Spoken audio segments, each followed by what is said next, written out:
Bismillahirrahmanirrahim. Assalamualaikum warahmatullahi wabarakatuh. Bismillahirrahmanirrahim. Alhamdulillahirabbil alamin. Wassalatu wassalamu ala asrofil anbiya'il mursalin sayyidina Muhammadin wa ala alihi wa sahbihi ajmain, amma ba'du. Yang kami hormati, yang kami muliakan Ustadz Farhan Abu Furaihan, yang kami hormati DKM Masjid Indonesia Tokyo beserta jajaran pengurus, yang kami hormati Imam Masjid Indonesia Tokyo Ustadz Nasril, yang kami hormati Ketua KMII atau beserta pengurus, jajaran pengurus atau yang mewakilinya,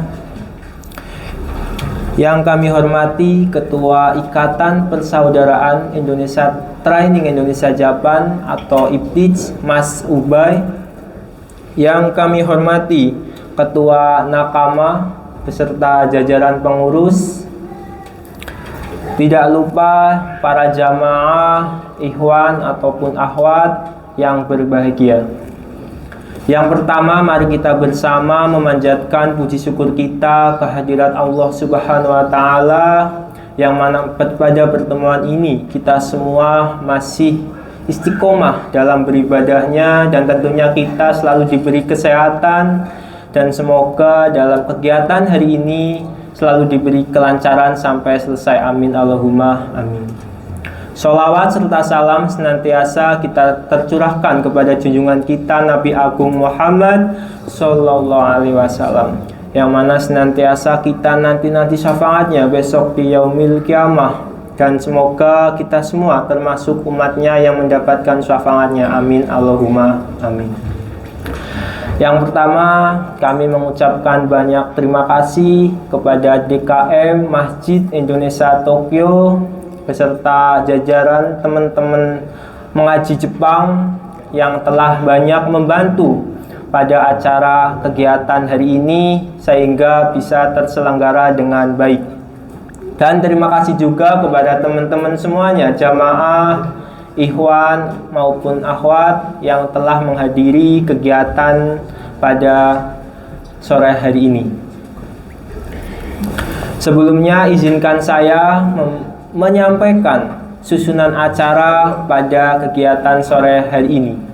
Yang pertama adalah pembukaan oleh saya sendiri, dilanjut materi dari Ustadz sendiri dengan tema sahabat itu dipilih.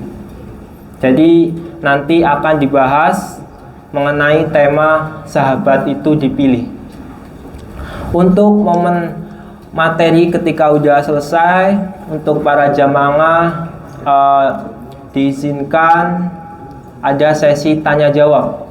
Jadi pada kesempatan itu bagi para jamaah bisa menyampaikan kesempatannya untuk apakah ada yang ditanyakan atau tidak.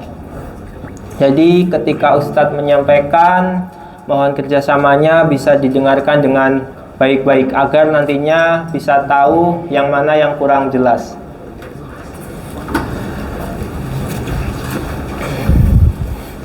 Bismillah. Selanjutnya adalah doa dari Ustadz, dan yang terakhir adalah penutup. Untuk acara selanjutnya adalah materi dari Ustadz. Sebelum materi dimulai, izinkan saya membacakan biografi dari Ustadz sendiri. Biografi dari Ustadz Farhan Abu Furaihan. Nama Armusali bin Ramli Ahmed. Nama panggilan Ustadz Farhan Abu Furaihan. Tempat tanggal lahir Aceh 3 Mei 1990. Untuk pendidikan, sekolah dari SD sampai SMA di Nangro Aceh Darussalam, melanjutkan mondok di Darul Hadis Kota Sona dan Makbar Yaman. Untuk pekerjaan saat ini adalah dai dan pengajar di pesantren As-Sunnah Aceh Besar, pembina dan pemateri di Radio Siar Tauhid Aceh, pembina dan pemateri di Media Sunnah Aceh, pembina dan pemateri di Sahabat Muslim TV, dan yang terakhir adalah pemateri di Asihil TV. Untuk guru-guru atau masyayikh di Yaman, yang pertama Syekh Abdurrahman Al-Adni rahimahullah atau Mudir Darul Hadis Fius Yaman. Yang kedua Syekh Abdul Wahab Al-Wushobi rahimahullahu. Yang ketiga Syekh Muhammad Al-Iman atau Mudir Darul Hadis Makbar Yaman. Yang keempat Syekh Usman Asalimi atau Mudir Darul Hadis Jamar Yaman. Yang kelima Syekh Abdul Aziz Al-Burai atau Mudir Darul Hadis Ma'ruf Kubaisi Yaman. Yang keenam Syekh Numan Wat Yaman. Yang ketujuh Syekh Muhammad As-Sumaili Sona Yaman. Yang kedelapan Syekh Yasin Al-Adni rahimahullah. Yang kesembilan Syekh Anis Yafi atau guru nahwu dan mustolah hadis. Yang kesepuluh Syekh Abdullah Al-Mari atau Mudir Darul Hadis Hadramaut Yaman. Yang terakhir Syekh Ali Rohih atau guru hadis di Darul Hadis Yaman. Masyayikh yang di Saudi, Syekh Wahsiullah Al-Abbas atau guru besar di Masjidil Haram. Yang kedua Syekh Abdul Muhsin atau guru besar di Masjid Nabawi. Yang ketiga Syekh Asim bin Abdullah Al-Qoriti. Yang keempat Syekh Sulaiman Ar-Ruhaili atau guru besar Masjid Nabawi. Yang kelima Syekh Abdullah Al-Gudian. Dan yang terakhir adalah Syekh Khalid Al-Musli. Semoga dengan biografi Ustadz, dengan pekerjaan yang saat ini, semoga Ustadz selalu diberi kelancaran, kemudahan, dan tentunya Ustadz selalu diberi kesehatan untuk melaksanakan menjalankan pekerjaan yang saat ini. Amin Allahumma amin. Dan semoga buat para jamaah nantinya bisa menerima ilmu yang sangat bermanfaat dari Ustadz sendiri. Selanjutnya adalah materi dari Ustadz dengan tema sahabat itu dipilih. Untuk Ustadz Farhan, waktu dan tempat kami persilakan. Bismillahirrahmanirrahim. Assalamualaikum warahmatullahi wabarakatuh. Waalaikumsalam warahmatullahi wabarakatuh. Alhamdulillahilladzi arsala rasulahu bil huda wa dinil haqq liyudhhirahu 'ala ad-din kullihi walau karihal kafirun. Wa asyhadu an la ilaha illallah wahdahu la syarika lahu iqraran bihi wa tauhida. Wa asyhadu anna Muhammadan 'abduhu wa rasuluhu sallallahu alaihi wa ala alihi wa sahbihi wa sallama tasliman katsira, amma ba'd. Alhamdulillah, puji dan syukur selalu dan senantiasa kita panjatkan kehadirat Allah Jalla wa Ala yang telah berfirman, wa in ta'uddu ni'matallahi la tuhsuha innal insana lazalumun kafar. Dan kalaulah kalian menghitung-hitung akan nikmat Allah atas kalian, la tuhsuha, niscaya kalian tidak akan mampu menghitungnya. Innal insana lazalumun kafar, sesungguhnya manusia itu pelaku kezaliman dan kekufuran. Bertemu atau berkumpulnya kita pada kesempatan kali ini di salah satu dari rumah-rumah Allah Jalla wa'ala dalam rangka at-tawasi bil haq wa tawasi bis sabar di antara kita merupakan nikmat dan anugerah dari Allah Jalla wa'ala yang wajib kita syukuri. Demikian juga dengan salawat beriring salam, tak lupa kita sanjung sajikan kepada Nabi besar kita, keluarga dan segenap sahabat-sahabat beliau serta yang mengikuti mereka dengan kebaikan hingga hari kiamat, yang telah bersabda, wa man salaka tariqan yaltamisu fihi ilma sahalallahu lahu bihi tariqan ila al-jannah wa ma jatama'a qaumun fi baitin min buyutillah yatluna kitaballah ويتدارسونه فيما بينهم إلا نزلت عليهم السكينة وغشيتهم الرحمة وحفتهم الملائكة وذكرهم الله في من عنده. Barang siapa yang menempuh sebuah perjalanan dalam rangka menuntut ilmu agama, niscaya Allah akan mudahkan baginya jalan menuju syurga. Dan tidaklah ada sebagian manusia berkumpul di rumah Allah dalam rangka mengkaji dan mempelajari agama Allah sesama mereka illa nazalat alaihimus sakinah, kecuali akan turun sakinah ilahi ke dalam dada-dada mereka. Wa ghasyiatumur rahmah, tercurahkan untuk mereka rahmat. Wa hafathumul malaikah, malaikat-malaikat Allah akan meliputi mereka. Wa dzakarahumullahu fi man indah, dan nama-nama mereka disebut-sebutkan oleh Allah Jalla wa Ala di hadapan malaikat-malaikat yang ada di sisinya. Hadis riwayat Imam Muslim dari Abu Hurairah radhiyallahu anhu.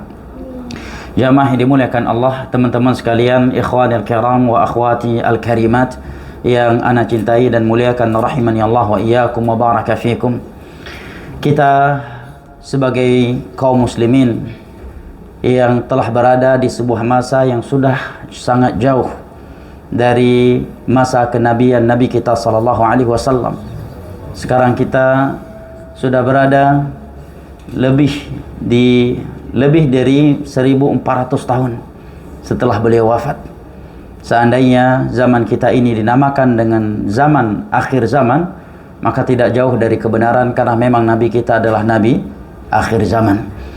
Jamaah yang dimuliakan Allah, dalam perjalanan kita menuju Allah, dan terkhusus kita yang sudah berada di akhir zaman yang seperti ini, kita sangat membutuhkan yang namanya teman. Kita sangat membutuhkan yang namanya sahabat, karena teman dan sahabat itu sangat memberikan pengaruh terhadap agama kita. Nabi kita sallallahu alaihi wasallam bersabda di dalam hadis yang diriwayatkan oleh Imam Ahmad, "Al-mar'u ala dini khalilih, falyanzur ahadukum ila man yukhalil." Sesungguhnya agama seseorang itu sangat bergantungan dengan kebiasaan orang terdekatnya. Maka hendaknya kalian melihat siapakah orang terdekat kalian. Ini sudah beliau ucapkan lebih dari 1400 tahun yang lalu, di masa di mana beliau belum melihat betapa rusak dan hancurnya pergaulan sebagian besar manusia hari ini. Ketika Nabi SAW mengeluarkan sabdanya ini, beliau saat itu berada di kota Madinah, bukan sedang di Tokyo. Nabi saat itu sedang berada di tengah-tengah padang pasir yang terhimpit dengan 2 gunung batu, bukan di sebuah kota besar yang penuh dengan tempat-tempat maksiat. Di hadapan beliau saat itu adalah Abu Bakar, Umar, Uthman, Ali, dan para sahabat lainnya, yang sebagian mereka telah disebutkan sebagai penduduk syurga. Nama-nama mereka telah disebut sebagai penduduk syurga oleh Rasulullah SAW, dan belum melihat betapa hancur dan rusaknya moral sebagian besar manusia hari ini. Tetapi beliau telah mengeluarkan sabdanya ini, "Al-mar'u ala dini khalilih, falyanzur ahadukum ila man yukhalil." Sesungguhnya agama seseorang itu sangat bergantungan dengan kebiasaan orang terdekatnya. Maka hendaknya salah satu di antara kalian melihat siapakah orang terdekatnya. Teman-teman sekalian, diriwayatkan oleh Imam Al-Bukhari sebuah hadis dari sahabat yang mulia Abu Musa Abdullah bin Qais Al-Asy'ari radhiyallahu anhu. Nabi sallallahu alaihi wasallam bersabda, "Inna mathalal jalisi salih wal jalisi suq kahamilil misk wa nafikhil kir. Fahamilul miski imma an yuhdhiyaka wa imma an tabta'a min wa imma an tajida minhu rihan tayyibah. Wa nafikhul kir imma an yuhriqa thiyabak wa imma an tajida minhu rihan muntinah." Perumpamaan teman duduk yang saleh dan teman duduk yang tidak saleh adalah seperti penjual minyak wangi dan pandai besi. Syekh Abdurrahman As-Sa'di rahimahullahu ta'ala di dalam kitabnya Al-Qawaidul Hisan, kitab yang berbicara tentang kaedah-kaedah tafsir, beliau menjelaskan definisi orang saleh. As-saleh itu adalah man ghalabat hasanatuhu ala sayyiati, adalah orang yang ketaatannya lebih dominan daripada kejelekannya. Karena bukanlah syarat menjadi orang soleh tidak punya maksiat. Karena hanya ada satu makhluk di dunia ini yang tidak punya maksiat kepada Allah, yaitu para malaikat. Selain para malaikat, semuanya punya dosa. Nabi SAW bersabda, kullu bani Adam khata' wa khairul khata'ina tawabun. Seluruh anak Adam itu banyak dosanya, dan sebaik-baik anak Adam yang banyak dosanya adalah mereka yang banyak taubatnya. Bahkan ulama Islam sepakat, para nabi sekalipun tidak lepas dari yang namanya dosa. Hanya saja mereka berselisih pendapat, mungkinkah para nabi jatuh ke dalam dosa besar ataukah tidak. Setelah sepakatnya mereka untuk dosa besar yang bisa menghilangkan kepercayaan dan kemuliaan mereka di tengah-tengah masyarakat, itu akan Allah jaga. Di antara dalil menerangkan kepada kita bahwa para nabi sekalipun punya dosa, hanya saja Allah telah menjamin ampunan untuk mereka adalah firman Allah di dalam surat Al-Fath di ayat yang kedua, liyaghfirallahu laka ma taqaddama min dzambika wa ma ta'akhkhar. Allah akan mengampuni dosa-dosamu yang telah berlalu dan dosa-dosamu yang akan datang. Demikian juga firman Allah Jalla wa Ala di dalam surat Muhammad, fa'alam annahu la ilaha illallah wastaghfir li dzambik walil mu'minin. Ketahuilah bahwasanya tiada sesembahan yang berhak diibadahi kecuali Allah, maka mohonkanlah ampunan kepada Allah untuk dosamu wahai Muhammad dan dosa-dosanya kaum mukminin. Maka orang saleh adalah bukan orang yang tidak punya dosa. Bukanlah syarat menjadi orang saleh tidak pernah punya dosa, sehingga mustahil ya kalau ada orang yang mengatakan bahwa wali fulan dalam sekian puluh tahun tidak punya dosa sebutir debu pun. Ini dusta. Nah, ini sebuah kedustaan, ini dongeng belaka. Nah, kullu bani Adam khata'. Bahkan per detik mungkin setiap kita punya dosa, jutaan dosa aja mah. Sebagai contoh kata para ulama, setiap nikmat Allah itu wajib kita syukuri, ya kan? Dan mensyukuri nikmat wajib, maka meninggalkannya adalah dosa. Sementara nikmat Allah tidak pernah mampu kita hitung. Bagaimana kita bisa mensyukurinya? Makanya dari sisi ini aja kita udah banyak dosanya. Dalam sehari berapa juta kali kita menghirup udara, dan berapa juta kali kita bersyukur kepada Allah atas jutaan nikmat udara dan oksigen yang Allah berikan. Dari sini aja kita sudah sebagai pelaku dosa, baik seorang ustadz maupun bukan seorang ustadz. Nah, makanya ada hadis yang berbunyi, "Lau anna Allah 'adzaba ahla samai wal ard lama kana zaliman lahum." Seandainya Allah mengadab seluruh penduduk langit dan dunia, maka Allah tidak dikatakan zalim kepada mereka. Nah, maka Nabi SAW mengatakan, kulli bani Adam khata' wa khairul khata'ina tawwabun. Seluruh anak Adam tanpa terkecuali banyak dosanya, dan sebaik-baik anak Adam yang banyak dosanya adalah mereka yang banyak taubatnya. Maka inilah definisi orang saleh. Nabi SAW mengatakan perumpamaan teman duduk yang saleh dan teman duduk yang buruk, yang jauh dari Allah, yang tidak menjalankan perintah-perintah Allah dan Rasulnya, justru melanggar larangan-larangan Allah dan Rasulnya, itu seperti penjual minyak wangi dan pandai besi. Apabila engkau duduk bersama penjual minyak wangi, bisa jadi dia akan menghadiahkan sebotol parfum, sebotol minyak wangi untukmu. Kalaupun tidak, engkau bisa membelinya, dan paling tidaknya engkau bisa mencium bau yang enak. Apa maknanya? Maknanya kata para ulama, apabila teman duduk kita sehari-hari adalah orang yang dekat dengan Allah, yang saleh, maka kita pun akan saleh seperti dia. Paling tidak kita akan melakukan sebagian kesalehan yang ada pada orang saleh tersebut. Dan paling minimnya kata para ulama adalah kita sudah mulai mencintai kebaikan dan tidak lagi melakukan kebiasaan-kebiasaan buruk yang kita lakukan tatkala kita sendirian atau duduk dengan orang-orang yang semisal dengan kita. Dan cinta kepada kebaikan adalah pintu kebaikan dan modal utama hijrah. Para ulama dahulu mengatakan al-mahabbatu muharrikah. Cinta itu adalah motor penggerak. Seseorang tidak akan mungkin bergerak kepada sesuatu kalau dia belum mencintainya. Paling minim kebaikan yang dapat kita petik ketika kita duduk-duduk dengan orang baik adalah kita tidak lagi melakukan kejelekan-kejelekan yang biasa kita lakukan tatkala kita sendirian atau dengan orang-orang yang semisal dengan kita. Maka Nabi SAW mengumpamakan teman duduk yang saleh dengan penjual minyak wangi. Dia akan menghadiahkan sebotol minyak wangi untukmu. Kalaupun tidak, engkau bisa membelinya, dan paling minimnya engkau bisa mencium bau yang enak. Demikian juga dengan orang saleh. Paling minimnya kita sudah menyukai kesolehan dan mencintai kebaikan adalah kebaikan. Maka ada ucapan sebagian ulama dahulu mengatakan, uhibbus salihina wa illam akum mithlahum. Aku mencintai orang-orang saleh walaupun aku bukan orang saleh, walaupun aku belum sesaleh mereka. Karena mencintai orang-orang yang berada di atas kebaikan adalah kebaikan. Sementara apabila teman duduk kita sehari-hari adalah orang yang buruk, maka Nabi umpamakan seperti pandai besi. Kalau kita duduk di sisi pandai besi, maka Nabi mengatakan imma ayyuhariqa thiyabak. Bisa jadi dia akan membakar bajumu. Sengaja maupun tak sengaja. Demikian juga orang lain yang jauh dari Allah, yang fasik, dia akan menjerumuskan kita ke dalam neraka Allah dengan niat yang buruk ataukah niat baik. Terkadang betapa banyak teman mengajak kita menuju neraka Allah, dan ajakan dia kepada kita menuju neraka Allah dia anggap sebagai kebaikan dari dia untuk kita. Dan tentunya contoh-contohnya sangat banyak untuk ini, ya kan?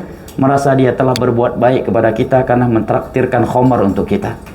Oh, udah bro, gue yang bayarin malam ini, yuk kita ke dugem. Dia mengira sudah berbuat baik karena sudah bersikap dermawan kepada kawannya. Pada itulah aksi mengajak teman ke neraka Allah.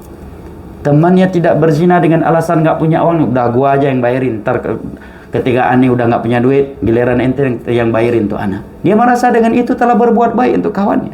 Nah, lebih dari itu adalah mengajak kepada kekufuran dengan niat yang baik menurutnya ataukah dengan niat yang buruk. Imma yuhriqa thiyabak, dia akan membakar bajumu dengan sengaja maupun tak sengaja. Dan paling minimnya kata Nabi, antajida minhu rihan muntinah, engkau akan mencium bau yang tidak enak. Maksiat itu tidak bau enaknya jamaah. Seorang mukmin itu tidak mungkin mencium maksiat dan hidungnya tidak risih. Seorang mukmin itu pasti mencium baunya maksiat, itu sangat bau. Nah, aroma maksiat itu sangat bau, sangat tidak enak di sisi seorang mukmin. Apa maknanya kata para ulama? Maknanya engkau akan berubah menjadi seperti mereka. Kalaupun tidak, engkau akan melakukan sebagian maksiat yang telah mereka lakukan. Dan paling minimnya, engkau sudah mulai mencintai maksiat yang mereka lakukan, menginginkannya dan tidak risih dengannya. Dan itu sudah cukup sebagai sebuah maksiat buat kita. Tatkala kita duduk dengan orang yang melakukan maksiat, kita tidak mengingkarinya, bahkan mencintainya, menyukainya dan tidak risih dengannya, sementara kita tidak harus duduk dengan mereka. Di dalam Al-Quran Allah mengatakan, innakum idza mithluhum, kamu dengan mereka yang melakukannya dosanya sama. Nah, nemenin teman minum khamar, dia memang tidak minum, dosanya sama. Ayat Al-Quran, innakum idza mithluhum, surat An-Nisa. Dia memang tidak minum khamar, tetapi dia ngantar duduk dengan semeja dengan teman yang minum khamar cengar-cengir, dan dia tidak harus duduk di situ. Tidak terpaksa, dengan sukarela dia duduk di situ. Nah, bahkan sebagian orang lain yang beralasan, saya tidak ikut zina, cuma saya ikut ngantar, ikut nemenin. Na'udzubillah. Makanya Nabi SAW menyebutkan, dilaknat dalam masalah khamar itu sekian orang, di antara adalah orang yang duduk semeja dengan orang yang meminum. Dia menyaksikan tanpa mengingkarinya. Nah, dan paling minimnya jamaah dimuliakan Allah, ketika kita sudah terbiasa dengan majelis yang buruk, kita sudah nyaman dengannya dan akan risih dengan majelis-majelis yang baik. Dan itu otomatis. Dan itu kita rasakan sendiri. Tatkala sebagaimana kita ketika terbiasa dengan kebaikan akan risih dengan kejelekan, maka demikian juga ketika kita sudah terbiasa dengan kejelekan, pasti kita akan risih dengan kebaikan. Betapa banyak orang risih dengan temannya yang mengingat ketika duduk dengannya berbicara tentang akhirat. Bahkan terkadang sebagian mereka marah, kok dari tadi sampai sekarang bicaranya masalah akhirat melulu sih, ente ustadz ya? Digituin kawannya. Nah, kok tegang banget sih dari tadi bahasnya masalah kematian melulu. Kita ini masih muda, masih pingin panjang hidupnya. risih dia dengan nasihat-nasihat. Temannya, bahkan sebagian orang risih dengan merotal Al-Quran yang hidupkan di dalam mobil. Kenapa? Karena dia sudah terbiasa dengan musik. Nah, ini tabiatnya manusia. Makanya Nabi SAW mengatakan al-arwahu junudun mujannadah, fama ta'arafa minha talaf, wa ma tanakara minha ikhtalaf. Ruh, jiwanya manusia itu bagaikan pasukan militer di medan tempur. Bagaimana pasukan militer di medan tempur? Fama ta'arafa minha talaf. Kalau dia melihat ada sisi kesamaannya, maka dia akan merapat. Ini satu korp. Ya. Tetapi tatkala dia melihat tidak ada sisi kesamaannya, maka dia akan menjauh. Demikianlah manusia, jamaah. Tatkala kita sudah nyaman dengan kejelekan, pasti kita akan risih dengan kebaikan. Sebagaimana tatkala kita sudah terbiasa dengan kebaikan, kita akan risih dengan kejelekan. Itu otomatis. Maka di dalam hadis ini Nabi kita SAW mengumpamakan teman duduk yang saleh dan teman duduk yang buruk seperti penjual minyak wangi dan pandai besi. Ikhwanil kiram wa akhwati al-karimat rahimani Allah wa iyyakum wa baraka fikum. Sebagian ulama dahulu berpantun mengatakan anil mar'i la tas'al wasal qarinah fa innal qarina bil muqarani yuqarinu. Kalau engkau ingin tahu sejatinya seseorang, hakikatnya seseorang, engkau tidak perlu bertanya kepada orang lain siapakah si fulan ini. Cukup engkau bertanya kepada manusia siapakah kawan dekatnya.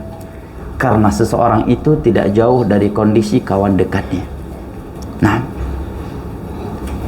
tidak perlu kita bertanya kepada manusia siapa si A ini. Tetapi cukup dengan kita bertanya kepada manusia siapa kawan dekatnya si A. Karena dengan kita mengetahui kawan dekatnya, kita akan mengetahui pribadi dan hakikatnya orang tersebut. Anil mar'i la tas'al wasal qarinahu fa innal qarina bil muqarani yuqarinu. Kalau engkau ingin mengetahui tentang seseorang, kamu tidak perlu bertanya kepada orang lain siapa dia. Cukup engkau bertanya siapakah orang terdekatnya. Karena seseorang itu tidak jauh dari kawan dekatnya. Teman-teman sekalian, ikhwanul kiram wa akhwati al-karimat rahimani Allah wa iyyakum wa baraka fikum. Allah Jalla wa Ala berfirman di dalam surat Az-Zukhruf ayat 67 menjelaskan kepada kita bahwa pertemanan dan persahabatan yang akan Allah Jalla wa Ala abadikan hingga ke surganya hanyalah persahabatan yang dijalannya dan karenanya. Dan semua persahabatan dan persaudaraan yang ada di dunia ini, seerat dan seindah apapun, akan berubah menjadi sebuah permusuhan di hari kiamat kelak. Tatkala bukan di jalan Allah dan bukan karena Allah. Allah Jalla wa Ala berfirman, al-akhillau yawma idzin ba'dhum li ba'dhin aduwwun illal muttaqin. Semua manusia yang saling cinta mencintai di dunia ini akan saling bermusuhan di antara mereka pada hari kiamat kelak. Illal muttaqin. Nanti ini matiin. Ini lepasin. Ini dilepasin atau enggak? Langsung aja. Baik. Allah Jalla wa Ala berfirman, al-akhillau yawma idzin ba'dhum li ba'dhin aduwwun illal muttaqin. Semua orang yang saling cinta mencintai, saling sayang menyayangi di dunia ini akan saling bermusuhan di antara mereka pada hari kiamat kelak. Illal muttaqin, kecuali orang-orang yang bertakwa kepada Allah Jalla wa Ala. Al-Imam Ibnu Katsir rahimahullahu ta'ala ketika menjelaskan ayat ini mengatakan, فَكُلُّ صَحَابَةٍ وَصَدَاقَةٍ لِغَيْرِ اللَّهِ عَزَّ وَجَلَّ فَإِنَّهَا تَنْقَلِبُ عَدَاوَةً يَوْمَ الْقِيَامَةِ إِلَّا مَا كَانَ لِلَّهِ فَإِنَّهُ دَائِمٌ بِدَوَامِهِ. Ayat ini menegaskan bahwasanya semua persahabatan dan pertemanan yang bukan karena Allah akan berubah menjadi sebuah permusuhan di hari kiamat kelak, kecuali yang karena Allah. Kedua pasangan suami istri yang tidak saling menuntun antara satu sama yang lain untuk bertakwa kepada Allah akan saling bermusuhan di hari kiamat kelak, meskipun ketika di dunia mereka saling cinta mencintai di antara mereka berdua. Seorang pimpinan dengan bawahannya akan saling bermusuhan di hari kiamat kelak, tatkala mereka tidak saling menuntun antara satu sama yang lain untuk bertakwa kepada Allah ketika di dunia, meskipun mereka sangat saling cinta mencintai dan saling setia di antara mereka, dan seterusnya. Ikhwanul kiram wa akhwati al-karimat rahimani Allah wa iyyakum wa baraka fikum. Ayat ini menerangkan kepada kita bahwa hanyalah persaudaraan dan persahabatan yang di jalan Allah dan karena Allah yang akan Allah abadikan hingga ke syurganya pada hari kiamat kelak. Selain itu semuanya akan berubah menjadi sebuah permusuhan di hari kiamat kelak, meskipun ketika di dunia mereka saling cinta mencintai dengan cinta dan persahabatan yang sangat erat dan sempurna. Jamaah yang dimuliakan Allah, ikhwanul kiram wa akhwati al-karimat rahimani Allah wa iyyakum wa baraka fikum. Di dalam hadis yang diriwayatkan oleh al-Imam Tirmidzi dari sahabat yang mulia Abu Sa'id Al-Khudri radhiyallahu anhu, Nabi sallallahu alaihi wasallam berpesan, la tusahib illa mu'minan wa la ya'kulu ta'amaka illa taqi. Jangan bersahabat kecuali dengan seorang mukmin. Nabi melarang persahabatan.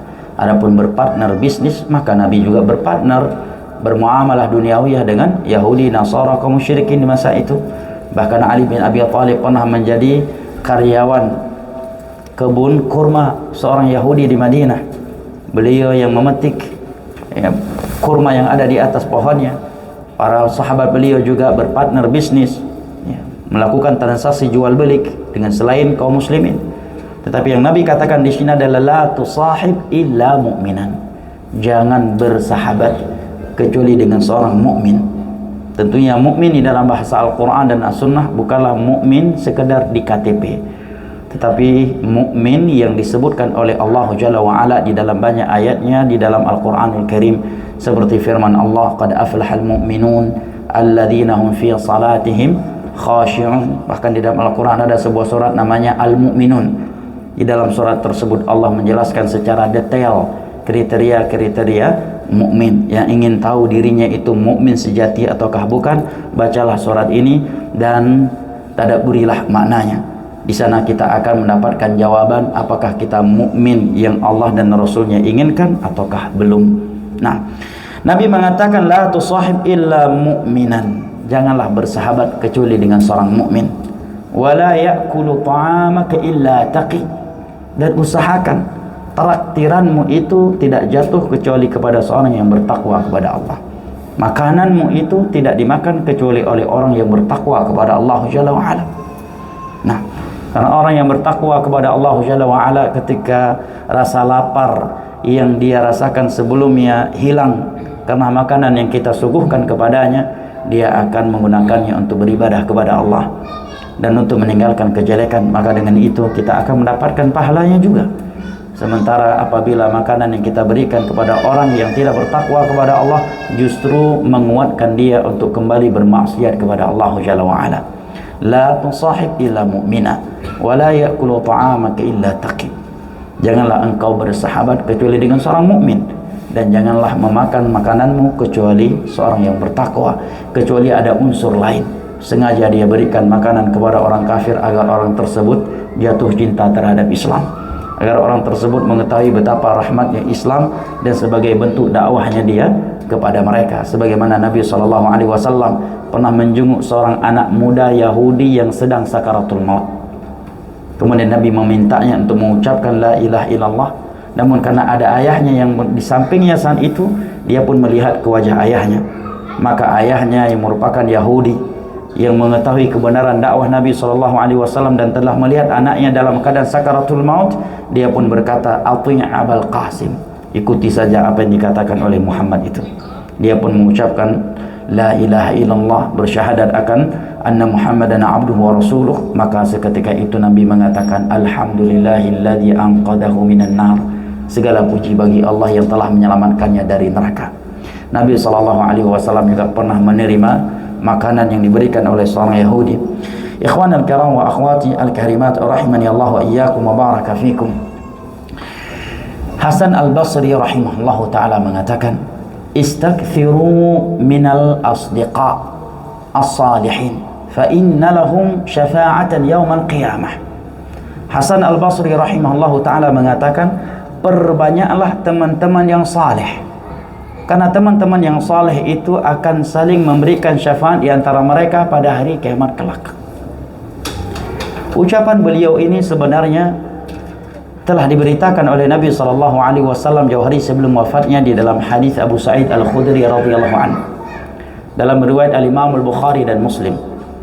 Hadis yang panjang ketika Nabi SAW menjelaskan sebagian kaum mukminin yang telah melewati as-sirat, sebuah jembatan yang Allah bentangkan di atas neraka jahanam, lebih tajam daripada pedang, lebih tipis daripada rambut, dan di atasnya ada duri-duri yang menyambar siapa saja yang Allah perintahkan.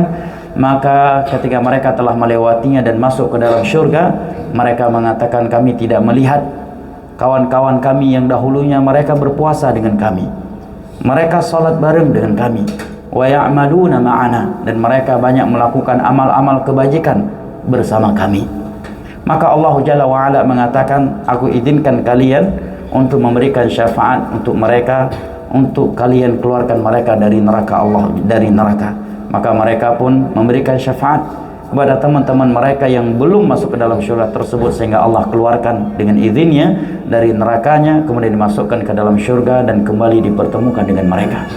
Dan kita berharap kepada Allah Jalla wa'ala agar mengabadikan persaudaraan dan persahabatan di antara kita, dan saling memberikan manfaat di antara kita di dunia dan di akhirat kelak.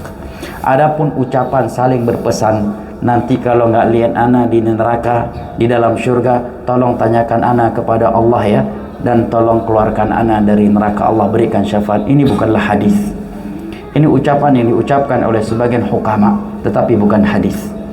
Adapun para sahabat Nabi tidak pernah saling berpesan dengan demikian. Para tabi'in juga tidak, tabi'un tabi'in juga tidak. Tetapi ini ucapan yang datang setelah itu. Jika anda nggak salah, ini adalah ucapan yang diucapkan oleh Al-Imam Ibnul Jauzi. Dan daripada dia mengucapkan yang seperti itu, lebih baik dia mengucapkan semoga kita diselamatkan dari neraka dan dikumpulkan kembali di dalam syurga. Ini lebih baik, karena kita dianjurkan untuk menjadi seorang mukmin yang lebih optimis daripada mukmin yang pesimis. Nah, karena ucapan yang seperti itu mengandung unsur pesimis, dia akan masuk syurga. Sementara kita dituntut menjadi seorang mukmin yang optimis kepada Allah Jalla wa'ala. Cukup kita katakan semoga persahabatan dan persaudaraan di antara kita sampai ke syurganya. Semoga Allah Jalla wa'ala menyelamatkan kita dari nerakanya. Dan seandainya mereka ketika di dunia adalah orang-orang yang bersahabat karena Allah, sering bersama di atas kebajikan, sholat bersama, puasa bersama, dan sering melakukan kebajikan-kebajikan yang lainnya secara seksama, maka Allah Jalla wa'ala akan mengizinkan untuk sebagian mereka yang telah masuk syurga dan belum melihat teman-teman mereka tersebut karena mereka masih ada di dalam neraka, untuk memberikan syafaat kepada mereka dan mengeluarkan mereka dari neraka Allah Jalla wa'ala dengan izinnya. Hadis riwayat Al-Imam Al-Bukhari dan Muslim dari Abu Sa'id Al-Khudri radhiyallahu anhu. Lihat betapa pentingnya teman, jemaah.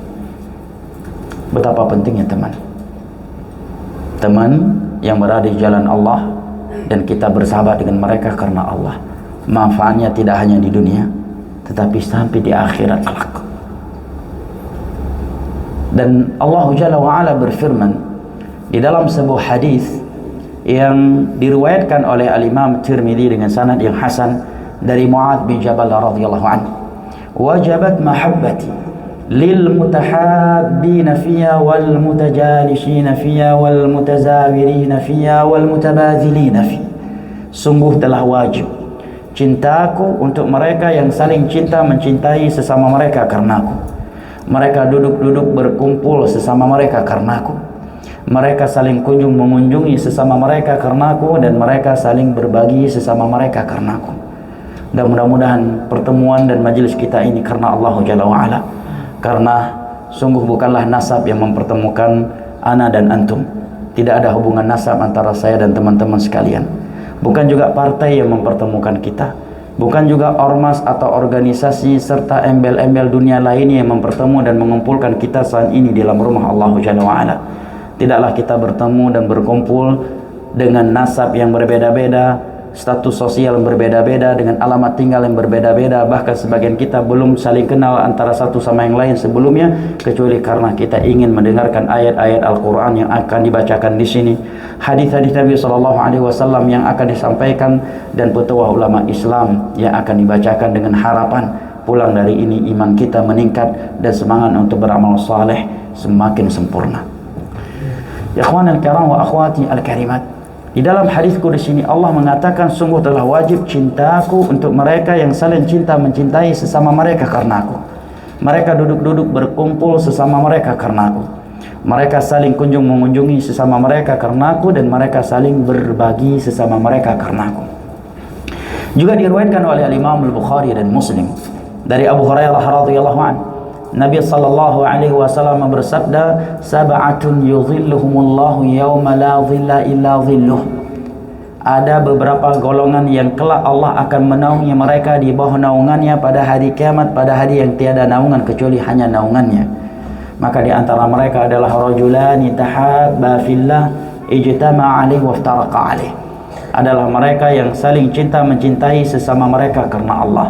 Mereka berkumpul karena Allah dan mereka berpisah karenanya. Juga dalam riwayat Imam Muslim dari Abu Hurairah radhiyallahu anhu, Nabi menyebutkan bahwa di padang mahsyar nanti Allah Jalla wa Ala berfirman di hadapan manusia, ainal mutahabbuna fi jalali. Di manakah orang-orang yang dahulunya mereka saling cinta mencintai sesama mereka karena aku? Hari ini aku akan menaungi mereka di bawah naunganku. Dalam riwayat yang lain, Nabi menyebutkan orang-orang yang saling cinta mencintai di antara mereka ketika di dunia akan diletakkan oleh Allah di atas mimbar-mimbar yang bercahaya, yang membuat para nabi dan siddiqun cemburu kepada mereka. Lihat keindahan persahabatan di jalan Allah dan karena Allah. Ikhwanil kiram wa akhwati al-karimat, rahimani Allah wa iyyakum wa baraka fikum. Sebagaimana pertemanan dan persahabatan dengan orang yang baik, orang yang saleh di jalan Allah Jalla wa Ala, dan karenanya ini sangat memberikan kebaikan terhadap dunia kita dan terhadap akhirat kita, maka demikian pula berteman dan bersahabat dengan orang yang buruk, dengan orang yang fasik, orang yang jauh dari Allah Jalla wa Ala, sangat memberikan keburukan terhadap agama dan dunia kita.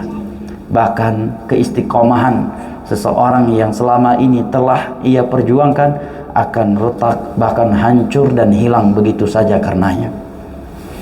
Allah Jalla wa Ala berfirman di dalam surat Al-Furqan, menyebutkan di antara penyesalan penghuni neraka Allah di masa itu adalah dahulunya, karena mereka dahulunya berteman dengan orang-orang yang tidak baik. Yauma ya'adhu adh-dhalimu 'ala yadayhi yaqulu ya laitani ittakhadhtu ma'ar rasuli sabila ya wailata laitani lam attakhidh fulanan khalila laqad adallani 'anidh dhikri ba'da idh ja'ani wa kana syaitanu lil insani khadula. Pada hari tersebut mereka menggigit tangan mereka sendiri. Ya'adhu adh-dhalimu 'ala yadihi, sebagai bentuk penyesalan ya. Orang terkadang ketika menyesal dan kecewa, dia akan menggigit tangannya. Apa yang dia katakan? Aduhai, seandainya ketika di dunia dahulu aku mengikuti petunjuknya Rasulullah sallallahu alaihi wasallam. Yang kedua, ia mengatakan ya wailata laitani lam attakhidh fulanan khalila. Aduhai, seandainya ketika di dunia dahulu aku tidak menjadikan si fulan ini sebagai teman dekatku. Laqad adallani 'anidh dzikri ba'da idh ja'ani. Sungguh dia telah menyesatkan aku dari peringatan Al-Quran dan As-Sunnah setelah datang kepada aku. Ini menerangkan kepada kita, banyak orang masuk ke dalam neraka sebabnya adalah teman. Sebabnya adalah teman. Karena orang yang berada di sisinya. Maka Nabi SAW mengatakan tadi, al-mar'u ala dini khalili. Seseorang itu akan terbawa dengan kebiasaan orang terdekatnya. Bahkan Nabi SAW mengumpamakan teman duduk yang tidak baik dengan pandai besi yang akan membakar baju kita, akan membakar agama kita. Kita akan mencium bau yang tidak enak darinya, akan rusak agama kita sedikit demi sedikit, bahkan terkadang tanpa kita sadarkan. Juga diriwayatkan oleh Imam Al-Bukhari bahwa Nabi SAW ketika mendengar paman tercintanya Abu Talib yang telah membesar dan merawat beliau, yang telah merawat dan membesarkan beliau setelah meninggal kakeknya, Abu Talib lah yang membesar dan merawat Nabi SAW, menikahkan Nabi kita, membantu dakwah Nabi kita. Bahkan dia pasang badan untuk dakwah Nabi SAW serta meyakini kebenaran dakwah Nabi SAW. Hanya saja dia enggan masuk ke dalam Islam karena enggak enakan dengan beberapa tokoh Mekah saat itu. Ketika datang kabar kepada Nabi kita bahwa Abu Talib dalam keadaan sakaratul maut, sudah sakit berat, Nabi SAW datang menjenguknya. Dan di saat itu di sisi Abu Talib ada beberapa tokoh musyrik Mekah. Di antaranya adalah Abu Jahal. Juga di antaranya adalah Musayyab yang saat itu belum masuk Islam dan masuk Islam setelah wafatnya Nabi SAW, dan juga Abdullah ibnu Umayyah. Maka Nabi SAW yang melihat sang paman tercinta yang sangat setia untuknya dalam keadaan sakaratul maut, beliau memanggilnya, ya am, qul la ilaha illallah kalimatan uhajju laka biha indallah. Wahai sang paman, ucapkan la ilaha illallah, sebuah kalimat yang apabila engkau mengucapkannya maka nantinya aku akan membelamu di sisi Allah karenanya. Maka dia pun menoleh ke arah kirinya kepada beberapa tokoh musyrik Mekah yang ada di sisinya saat itu, yang diantaranya adalah Abu Jahal. Maka mereka berkata kepada Abu Talib, atarghabu an millati Abdul Muttalib, wahai Abu Talib, akankah engkau meninggalkan agama nenek moyangmu Abdul Muttalib yang selama ini kita lakukan, yang selama ini kita perjuangkan dan karenanya kita ditokohkan? Kemudian Abu Talib kembali menoleh ke arah Nabi kita SAW, keponakan tercintanya yang dia akui akan kebenaran agama yang dia bawa. Maka Nabi SAW kembali berkata kepadanya, ya am, qul la ilaha illallah kalimatan uhajju laka biha indallah. Wahai sang paman, ucapkan la ilaha illallah, sebuah kalimat yang nantinya aku akan membelamu di sisi Allah. Abu Talib kembali menoleh ke arah Abu Jahal dan kawan-kawan yang ada di sebelah kirinya. Mereka kembali berkata kepada Abu Talib, atarghabu an millati Abdul Muttalib. Wahai Abu Talib, akankah engkau meninggalkan agama nenek moyangmu Abdul Muttalib yang selama ini kita perjuangkan dan karenanya kita ditokohkan? Kemudian Abu Talib yang ketiga kalinya menoleh ke arah Nabi kita SAW. Nabi tetap semangat dan tidak putus asa, kembali mengatakan kepadanya, ya am, qul la ilaha illallah kalimatan uhajju laka biha indallah. Wahai sang pamanku, wahai paman tercintaku, ucapkan la ilaha illallah, sebuah kalimat yang nantinya aku akan membelamu di sisi Allah karenanya. Maka dia pun kembali menoleh ke Abu Jahal dan mereka mengatakan hal yang sama kepadanya, akankah engkau meninggalkan agama nenek moyangmu Abdul Muttalib? Maka seketika itu Abu Talib pun meninggal dunia dalam keadaan tidak sempat mengucapkan la ilaha illallah. Sebabnya apa? Pengaruh teman tadi. Nabi pun menangis dan sedih sehingga tahun tersebut dikatakan sebagai tahun kesedihan, karena di tahun tersebut juga ibunda tercinta kita dan istri tercinta Nabi kita SAW, Khadijah radhiyallahu anha, diwafatkan oleh Allah.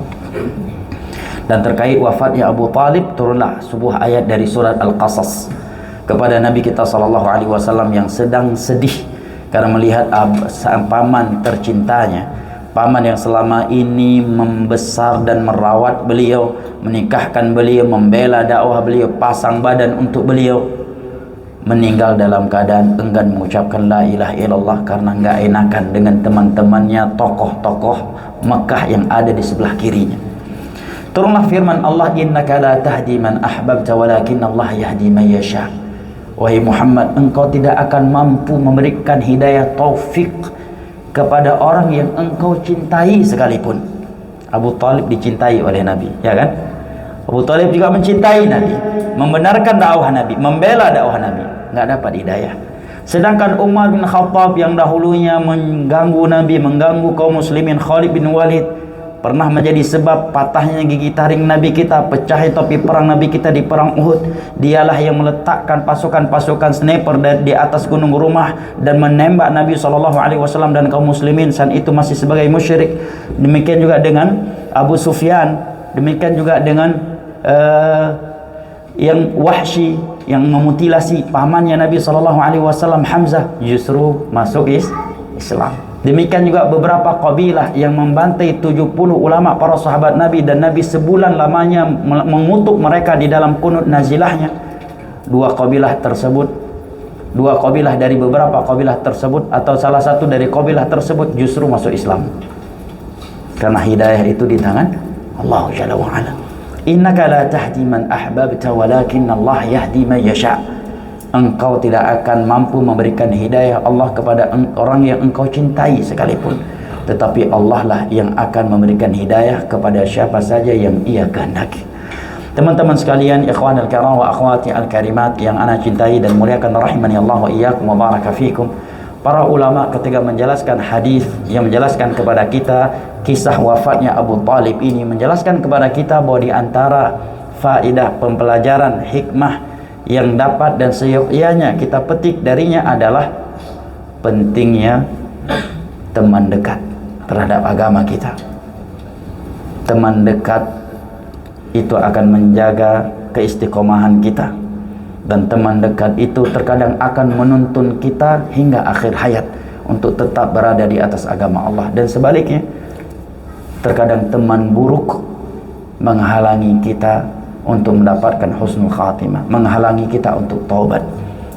Di sini Abu Talib terhalangi masuk Islam karena temannya, padahal yang mengajaknya masuk Islam adalah ponakannya yang sangat ia cintai. Bahkan cintanya Abu Talib kepada Nabi kita melebihi cintanya dia terhadap Ali bin Abi Talib, terhadap Ja'far dan anak-anak kandungnya yang lainnya.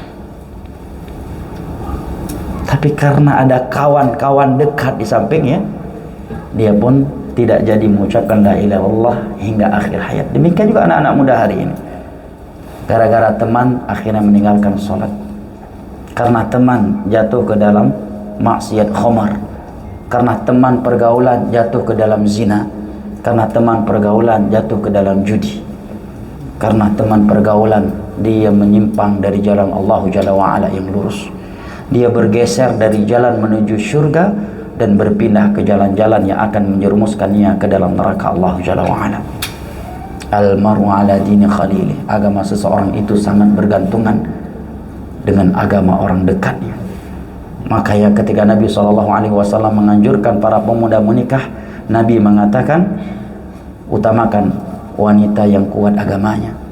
Ketika Nabi SAW berbicara tentang wanita yang hendaknya yang biasanya dinikahi oleh kaum laki-laki, Nabi mengatakan tunkahul mar'atu li arba'. Biasanya wanita itu dinikahi karena 4 alasan, karena 4 sebab. Yang pertama li jamaliha, karena kecantikannya. Yang kedua li maliha, karena hartanya. Yang ketiga li hasabiha, karena dia dari keturunan bangsawan. Dan yang keempat li diniha, karena agamanya. Kemudian Nabi SAW mengatakan far bitadid din, maka utamakanlah wanita yang kuat agamanya agar engkau tidak celaka. Para ulama yang menjelaskan hadis ini mengatakan bahwa kalau Yahudi dahulu mereka lebih mengutamakan wanita yang kaya daripada yang lainnya.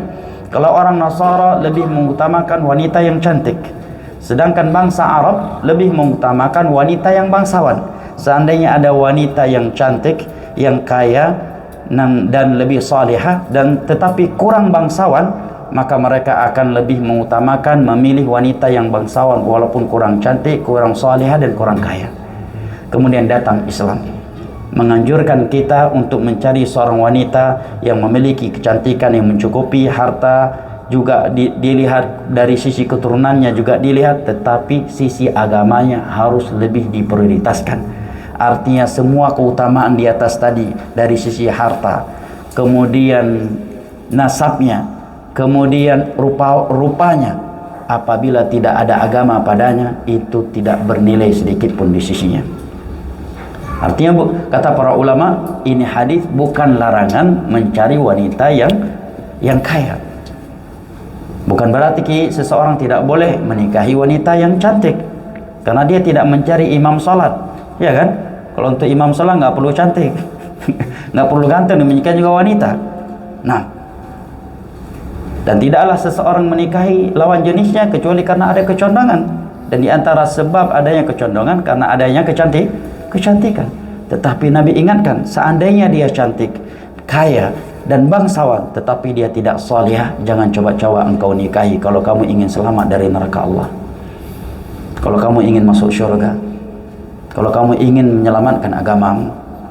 Nah, tapi carilah wanita yang salihah, taribat yadak. Ini menerangkan kepada kita pengaruhnya orang terdekat dengan kita terhadap agama kita. Nah, ikhwanil kiram wa akhwati al-karimat rahimani Allah wa iyyakum wa baraka fikum.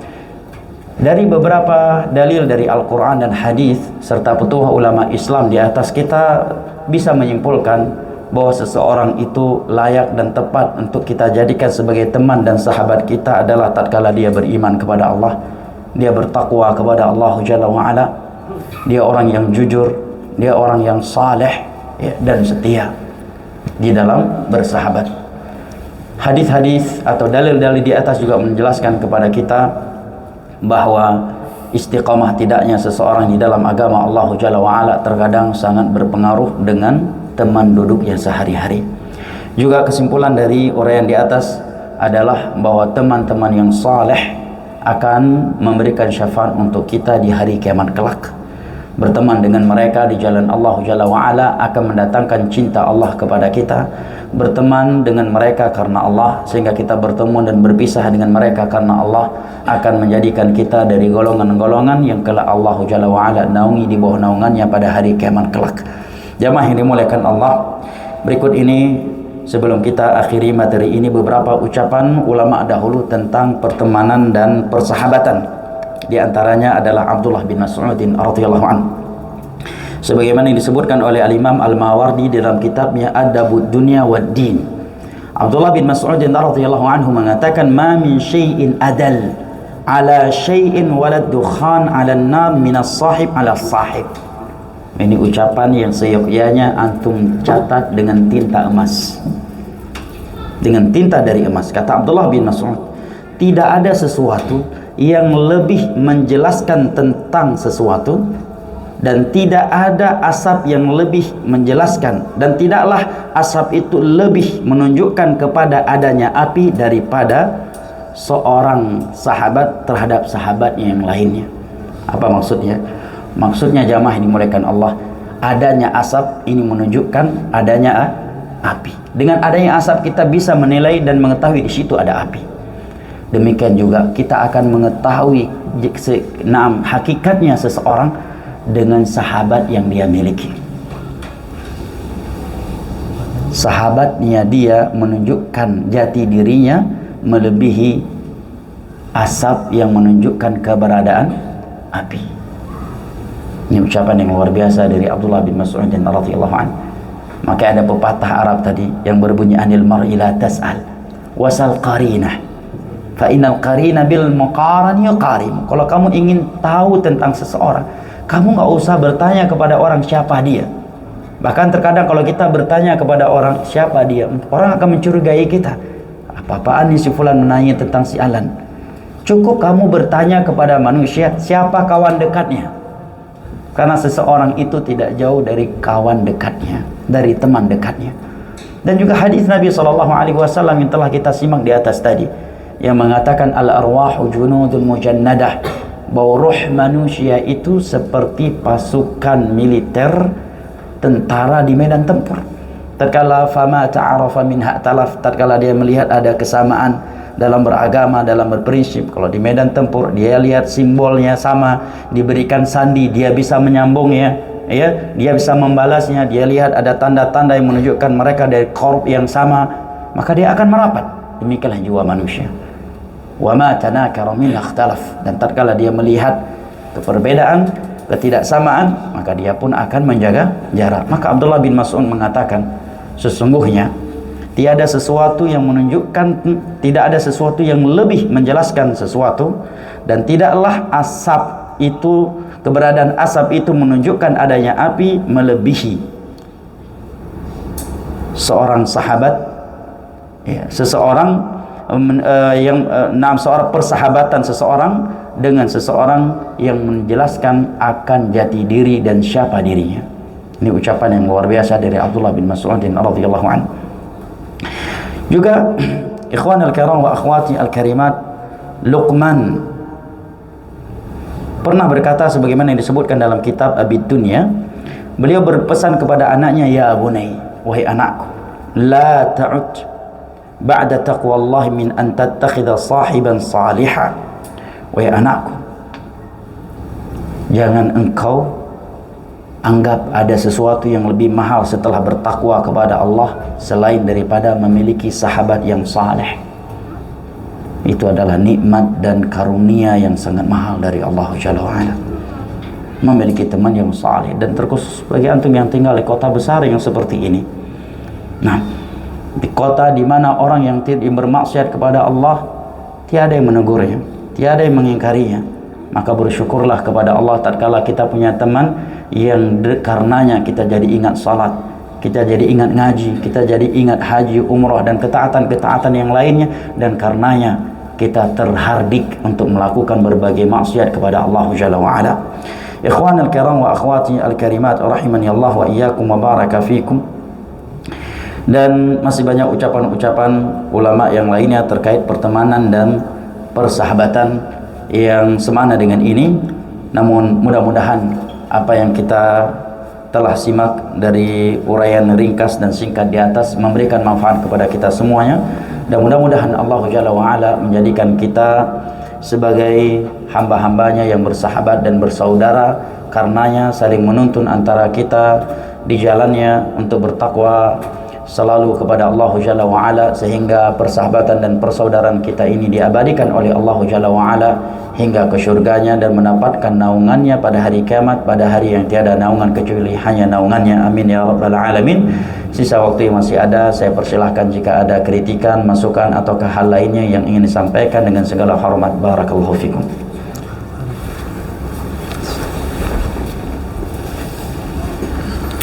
Jazakallahu khairan untuk Ustadz yang telah menyampaikan kajian pada sore hari ini.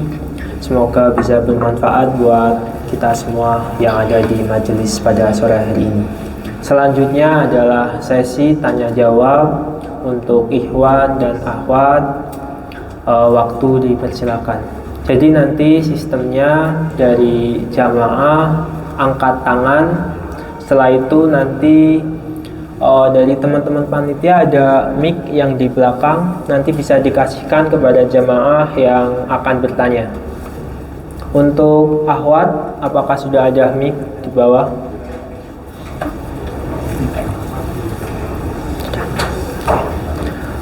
Untuk teman-teman dan jamaah yang ingin bertanya, dipersilakan.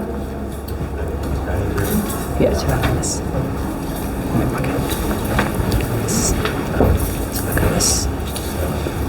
Bismillahirrahmanirrahim. Assalamualaikum warahmatullahi wabarakatuh. Waalaikumsalam warahmatullahi wabarakatuh. Allah Ustaz, materi yang telah disampaikan tadi mengenai sahabat.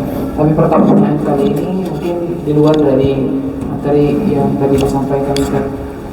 Assalamualaikum Ustaz, bagaimana hukum seseorang Muslim, saudara-saudara kita yang tinggal di Jepang, di negara minoritas khususnya Jepang, yang masih bermudah-mudahan dengan sesuatu yang diharapkan oleh Allah Subhanahu wa taala, khususnya daging ayam dan daging hewan yang tidak berhalal, yang mana pada saat ini di tahun 2024 ini untuk mendapatkan daging ayam, daging hewan yang halal itu sangat mudah didapatkan baik offline maupun online.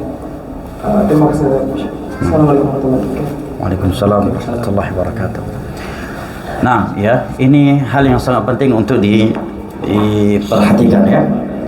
Nabi SAW di dalam hadis yang diriwayatkan oleh Al-Imam Tirmidzi dari Abu Dzar Al-Ghifari dan Mu'adz bin Jabal radhiyallahu anhu pernah mengingatkan mereka berdua, dan saat itu mereka bukan sedang di Jepang loh. sedang di Madinah. Nah, apa pesannya Nabi kepada mereka berdua? Ittaqillaha haitsuma kunt. Takutlah engkau kepada Allah dimanapun kamu berada. Memang mungkin orang lain tidak mengetahui kita memakan sesuatu yang haram, tetapi Allah mengetahui. Bayangkan jemaah, sabda beliau ini, takutlah engkau kepada Allah, kepada siapa beliau sampaikan saat itu? Bukan kepada seorang preman, bukan seorang penjudi, penzina, peminum khamar, tetapi kepada dua orang yang mereka sudah dipastikan sebagai penduduk syurga, yang salat 5 waktunya di belakang Nabi, yang kalau pergi haji dan umrah pembimbingnya Nabi SAW, dan ketika jihad maka yang menjadi komandannya adalah Nabi atau para sahabatnya, dan hidup di Madinah. Tetapi Nabi berpesan kepada mereka, ittaqillah haitsuma kunt. Takutlah engkau kepada Allah dimanapun engkau berada. Maka kita yang tinggal di tempat yang seperti ini, jamaah dimuliakan Allah, hendaknya kita lebih menghadirkan rasa takut kita kepada Allah Jalla wa'ala. Karena hanya rasa takut kepada Allah yang ada di dalam hati kita lah yang akan mencegah kita dari bermaksiat kepada Allah. Tanpa ada rasa takut kepada Allah, maka tidak ada yang mampu menghalangi kita untuk bermaksiat kepada Allah. Antum berada di tengah-tengah kota Jepang, di kiri kanan depan belakang antum tidak ada yang muslim misalkan.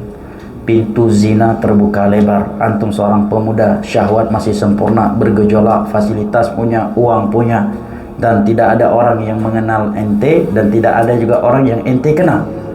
Apa yang akan menghalangi anda untuk meninggalkan zina kalau bukan rasa takut anda kepada Allah saat itu? Makanya Allah Jalla wa'ala berfirman, demikian juga ada makanan yang haram tadi. Allah berfirman dalam surat An-Nazi'at, وَلِمَنْ خَافَ مَقَامَ وَأَمَّا مَنْ خَافَ مَقَامَ رَبِّهِ وَنَهَى النَّفْسَ عَنِ الْهَوَى فَإِنَّ الْجَنَّةَ هِيَ الْمَأْوَى.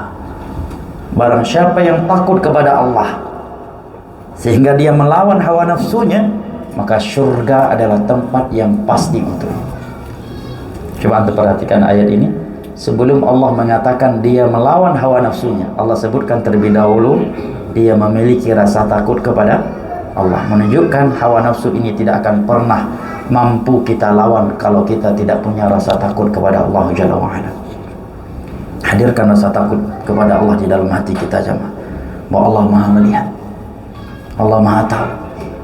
Antum baca surah Luqman, bagaimana ketika Luqman alaihissalam memberikan nasihat kepada anaknya, beliau mengatakan sebagaimana yang Allah sebutkan, innaha in takum mithqala darratin fatakun fi sakhratin aw fis sama' ya'ti biha Allah aw fil ardi ya'ti biha Allah.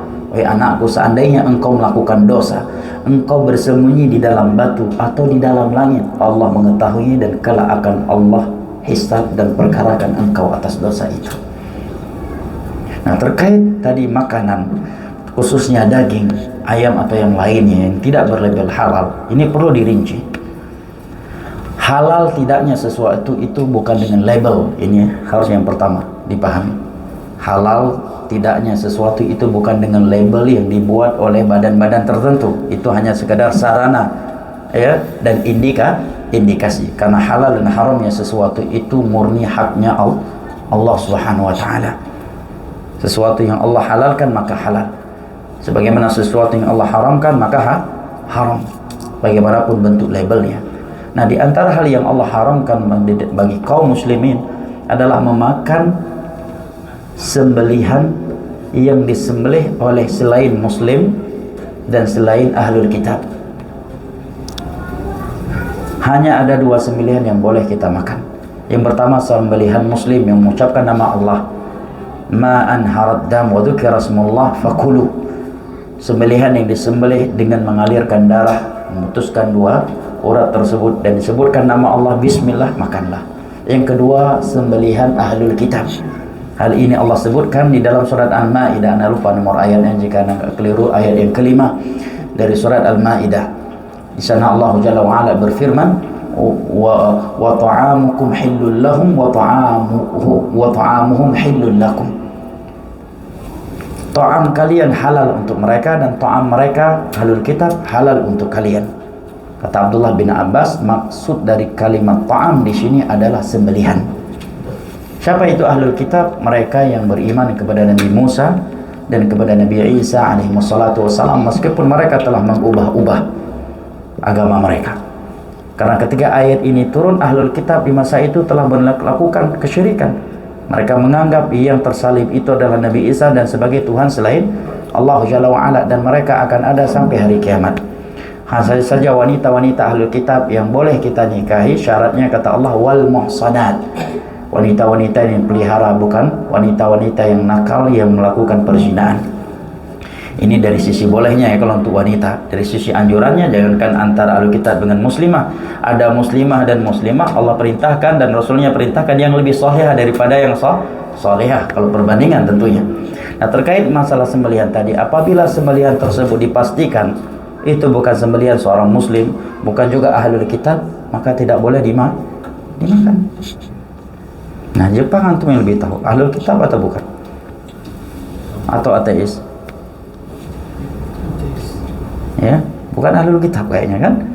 Dan itu daging memang dipastikan dari sini, bukan dari negara yang muslim, maka tidak boleh dimakan. Nah, dan walillahil hamdu wal minnah, antum nggak akan mati kelaparan gara-gara nggak makan daging yang tidak halal. Ya, andai kata sebab itu antum tidak makan daging sebulan lamanya, itu pun mustahil, ya kan? Masih banyak yang halal yang lain yang dan mudah didapatkan. Anggaplah sebulan lamanya antum nggak makan daging, apakah antum akan mati tanpa daging sebulan? Hah? Masih ada ikan, masih ada telur, ya. Bahkan tempe pun udah banyak di sini. Banyak malah. Ya. Dan ingat jamaah, Nabi mengatakan innaka lan tad'a syai'an ittiqa'a lillah illa 'awwadahu Allahu khairan min. Tidaklah engkau meninggalkan sesuatu karena rasa takutmu kepada Allah, kecuali Allah akan gantikan dengan sesuatu yang lebih baik. Dan sesuatu yang lebih baik itu mencakup banyak hal, baik kesehatan kita, harta kita Allah berikan dengan yang lebih baik, keberkahan pada harta, kesehatan, pada makanan yang lain, minuman yang lainnya. Nah, dan walillahil hamdu wal minnah, masih banyak solusi.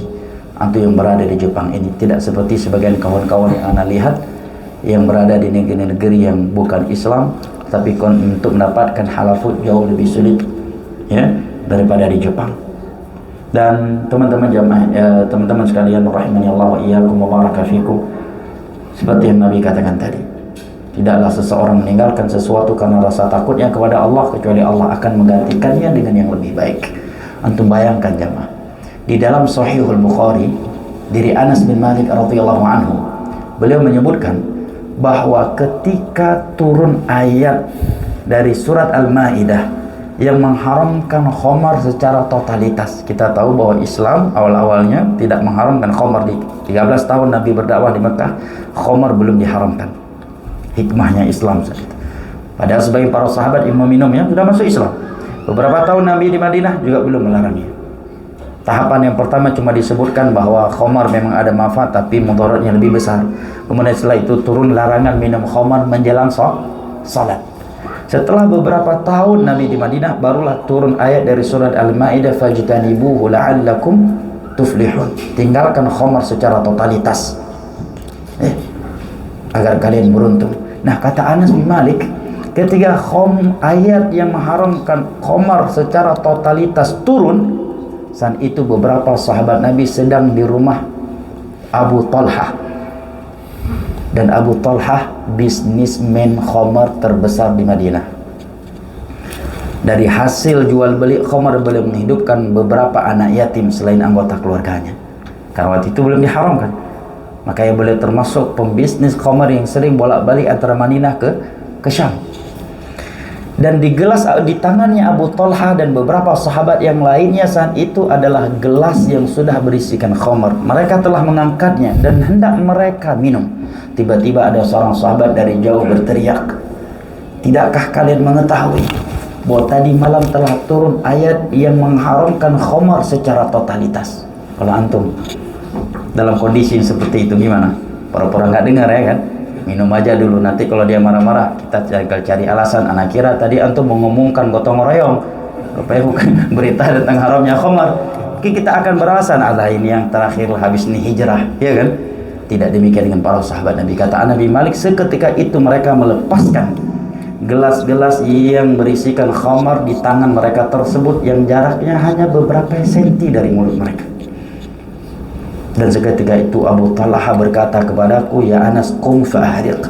Wahai Anas, bakar gudang khamar kita. Kalau antum dan kita, mungkin kita akan berkata kepada anak kita, nak diam aja dulunya sampai Ustaz tahu. Kita habiskan dulu stok ini, insyaallah setelah ini kita nggak akan jualan lagi. Ya. Setelah itu mereka pun membakar gudang-gudang khamar yang ada di kota Madinah. Karena mereka yakin tidaklah sesuatu itu diharamkan oleh Allah kecuali karena itu buruk terhadap agama dan dunianya. Sebagaimana tidaklah sesuatu itu diperintahkan oleh Allah dan Rasulnya kecuali karena sesuatu itu baik terhadap dunia dan agama kita. Karena Allah Ar-Rahman, Ar-Rahim, Al-Hakim, Al-Alim. Tidak mungkin mengharamkan sesuatu yang baik, sebagaimana tidak mungkin Allah memerintahkan kita pada sesuatu yang buruk. Dan Nabi tadi mengatakan, innaka la tad'a syai'an itiqa'a lillah illa 'awadahu Allahu khairan min. Tidaklah engkau meninggalkan sesuatu karena rasa takutmu kepada Allah, kecuali Allah akan menggantikannya dengan yang lebih baik. Dan jangan dianggap remeh dosa memakan hal yang haram, jemaah. Nabi mengatakan, tidaklah ayu lahmin nabata min haram fannaru aula bih. Daging mana saja yang tumbuh dari perkara haram, maka neraka adalah tempat yang paling tepat untuknya. Dan makanan yang haram itu bisa mengubah sifat seseorang dan mengubah agama seseorang, jemaah. Nah, wallahu taala alam bisawab, wala ilmu indallah. Dan insyaallah walaupun antum nak makan daging, antum tidak akan lebih lapar daripada saudara-saudara kita di Palestina, jemaah. Antum tidak akan lebih buruk keadaannya daripada saudara-saudara kita di Palestina. Nah, barakallahu fikum. Dah waktu maghrib? Belum, Hampir. masih ada pertanyaan. Silakan. Barakallahu fikum. Izin membacakan ada pertanyaan dari Ahwat Ustadz yang ada di bawah Ustadz. Pertanyaannya dari Ahwat Safa dari KKN UIN Jakarta, yaitu bagaimana hukumnya bila ketika saya mempunyai teman dekat yang sangat akrab, namun ia memiliki keterikatan dengan dunia malam. Selain mengingatkan, apa yang bisa saya lakukan terhadap teman saya tersebut? Masya Allah, barakallahu fiik. Yang pertama adalah doa. Maka para ulama ketika berbicara tentang hak-hak teman, maka mereka menyebutkan di antara hak teman kita yang harus kita berikan adalah selalu mendoakannya. Nabi SAW mengatakan, da'watul mu'min li akhihi fi dhahril ghaib mustajabah. Doanya seorang mukmin kepada saudaranya dalam keadaan saudaranya tidak mengetahuinya adalah doa yang mustajab. Perbanyakkan doa dan anti di dalam sujud anti atau doa-doa anti yang terbaik lainnya agar Allah Jalla wa'ala memberikan hidayah kepada teman anti ini, agar Allah Jalla wa'ala mengubahnya dan meletakkannya di atas jalannya yang lurus. Yang kedua, apabila anti bergaul dengannya dan menasihatinya, mengingkari perbuatannya, dan anti tidak menjauhinya, karena kalau anti menjauhinya justru dia akan berteman dengan teman-teman yang semisal dengannya, sementara kalau anti dekat dengannya dia akan terminimalisirkan maksiatnya dan dalam rangka menasihatinya, dan anti juga tidak ikut menemaninya dan tidak berada bersamanya ketika dia melakukan maksiat tersebut, maka ini tentunya adalah niat yang sangat baik. Karena Nabi SAW bersabar dengan para sahabat yang saat itu ketika di Mekah 13 tahun lamanya beliau belum mengharamkan khamar. Demikian juga Nabi bersabar dengan kaum musyrikin, ya, mendatangi mereka dengan tujuan mendakwahi mereka. Apabila anti tetap berteman dengannya dengan niat untuk menasihatinya, mendakwahinya dan menjauhkannya dari kemaksiatan yang biasa dia lakukan tersebut, karena anti tahu kalau anti menjauhinya justru dia akan semakin buruk, akan semakin rusak, maka keberadaan anti di sisinya ini bagian dari al-amr bil ma'ruf wan nahy 'anil munkar, bagian dari dakwah di jalan Allah Jalla wa Ala. Barakallahu fiik. Terima kasih Ustaz. Untuk pertanyaan kedua dari Ahwat, Gani dari KKN UIN Jakarta juga, Ustadz. Izin membacakan, Ustadz. Pertanyaannya adalah, bagaimana cara kita menerima dan yakin bahwa takdir Allah itu yang terbaik? Dan bagaimana cara agar kita saat sedang menyesal dan berputus asa? Nah, barakallahu fiik. Yang pertama, jamaah dimuliakan Allah, agar kita selalu merenungi nama-nama Allah yang maha indah dan sifat-sifat yang maha tinggi. Tatkala seseorang telah memahami nama-nama Allah yang maha indah, namanya Ar-Rahman, Ar-Rahim, Al-Hakim, Al-Alim, dan sifat-sifat yang maha tinggi, maka dia akan yakin seyakin-yakinnya bahwa segala sesuatu yang Allah takdirkan itu Allah takdirkan dengan ilmu yang maha luas, dengan hikmah yang maha luas, dengan sifat rahmatnya, dengan sifat hikmahnya. Maka tidak mungkin sesuatu itu buruk, dan pasti ada hikmah di balik itu. Maka dengan itu, dengan mudah dia akan menerima takdir Allah Jalla wa'ala. Dengan mudah dia akan mengatakan, la yusibana illa ma kataballahu lana. Tiada yang menimpa kita kecuali apa yang telah Allah takdirkan, apa yang telah Allah tentukan. Yang kedua, dengan menghadirkan di dalam hatinya hadis Nabi SAW yang menyebutkan bahwa semua takdir tentang alam semesta ini telah Allah tulis di dalam Lauhul Mahfuz 50.000 tahun sebelum Allah ciptakan langit dan bumi. Dan berita Nabi SAW wajib diimani. Yang ketiga, hendaknya dia mengingat firman Allah yang berbicara tentang al-muttaqin alladzina yu'minuna bil ghaib, merupakan sifat orang-orang yang bertakwa adalah mengimani perkara-perkara gaib, dan masalah takdir adalah perkara gaib yang wajib diimani. Tatkala dia mengetahui dirinya harus mengimani takdir agar menjadi orang yang bertakwa, maka dia akan menerima takdir Allah Jalla wa'ala dan meyakininya telah ditakdirkan oleh Allah semenjak 50.000 tahun sebelum Allah menciptakan langit dan bumi. Karena perkara takdir adalah rahasia Allah yang wajib kita imani dan kita bukan untuk kita pikirkan. Berbeda dengan ayat-ayat kauniyah. Ketika Allah berbicara tentang ayat-ayat kauniyah, Allah mengatakan afala yatafakkarun, ya kan? Afala ta'qilun. Tapi ketika Allah berbicara tentang perkara gaib, Allah katakan alladzina yu'minuna bil ghaib. Mereka mengimani perkara gaib. Allah tidak mengatakan mereka memikirkan perkara gaib, karena tidak ada ruang untuk berlogika dalam perkara gaib.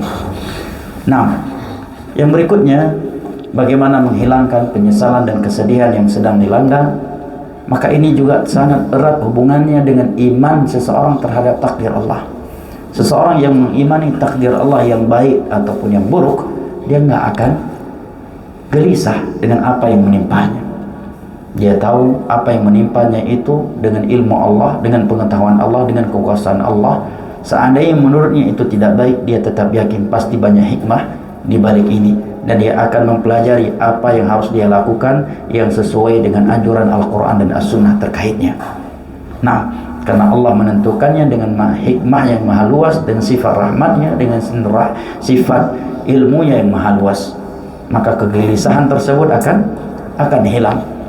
Makanya Nabi SAW ketika ditakut-takuti oleh kaum musyrikin, mereka mengatakan innan nasa qad jama'u lakum fakhshawhum. Abu Sufyan sudah berkumpul dengan pasukan tempurnya untuk membantai kalian, takutlah kalian.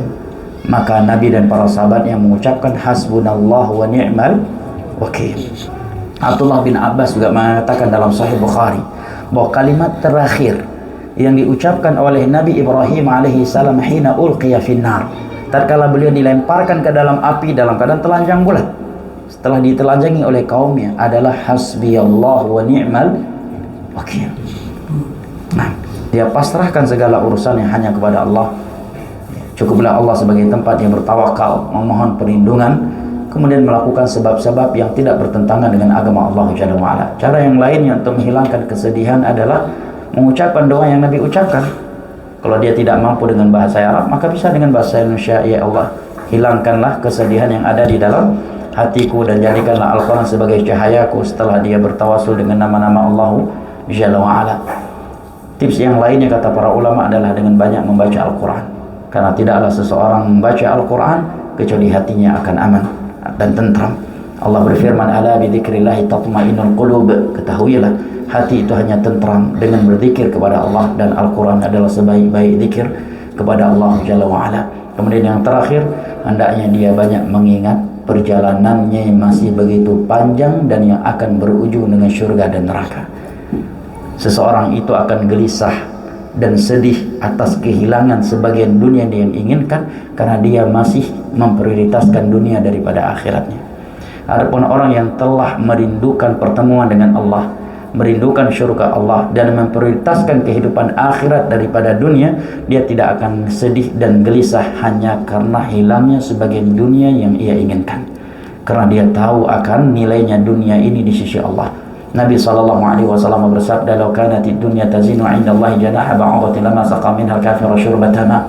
Seandainya dunia beserta isinya ini memiliki nilai satu sayap dari seekor nyamuk di sisi Allah, maka sungguh Allah tidak akan memberikan kepada orang kafir seteguk air minum pun. Inilah nilai dunia beserta isinya. Tatkala dunia tersebut tidak dapat dijadikan sebagai fasilitas untuk beribadah kepada Allah atau sarana menuju Allah Jalla wa'ala. Wallahu a'lam bishawab. Kiranya ini yang dapat saya sampaikan. Masih ada hal yang lain? Terima kasih Ustaz untuk jawaban yang telah dijawab. Selanjutnya untuk Ikhwan, apakah ada pertanyaan? Fadhal barakallah.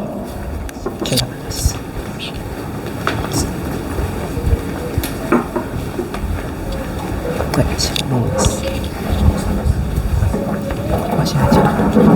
Bismillahirrahmanirrahim. Jazakumullah khairan Ustaz atas mutiara ilmu yang telah Ustaz sampaikan kepada kami. Insyaallah begitu terang benderang ya Ustaz ya. Rambu-rambu kita, bahkan bagaimana cara kita untuk bersahabat dengan seorang muslim maupun yang yang kafir gitu Ustaz.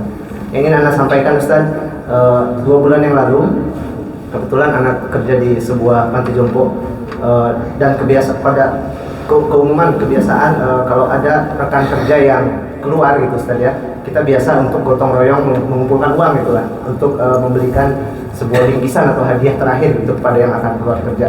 Qadarullah ketika 2 bulan yang lalu kebiasaan anak pun ikut gotong royong gitu Ustaz ya, mengeluarkan uang 500 yen gitu Ustaz.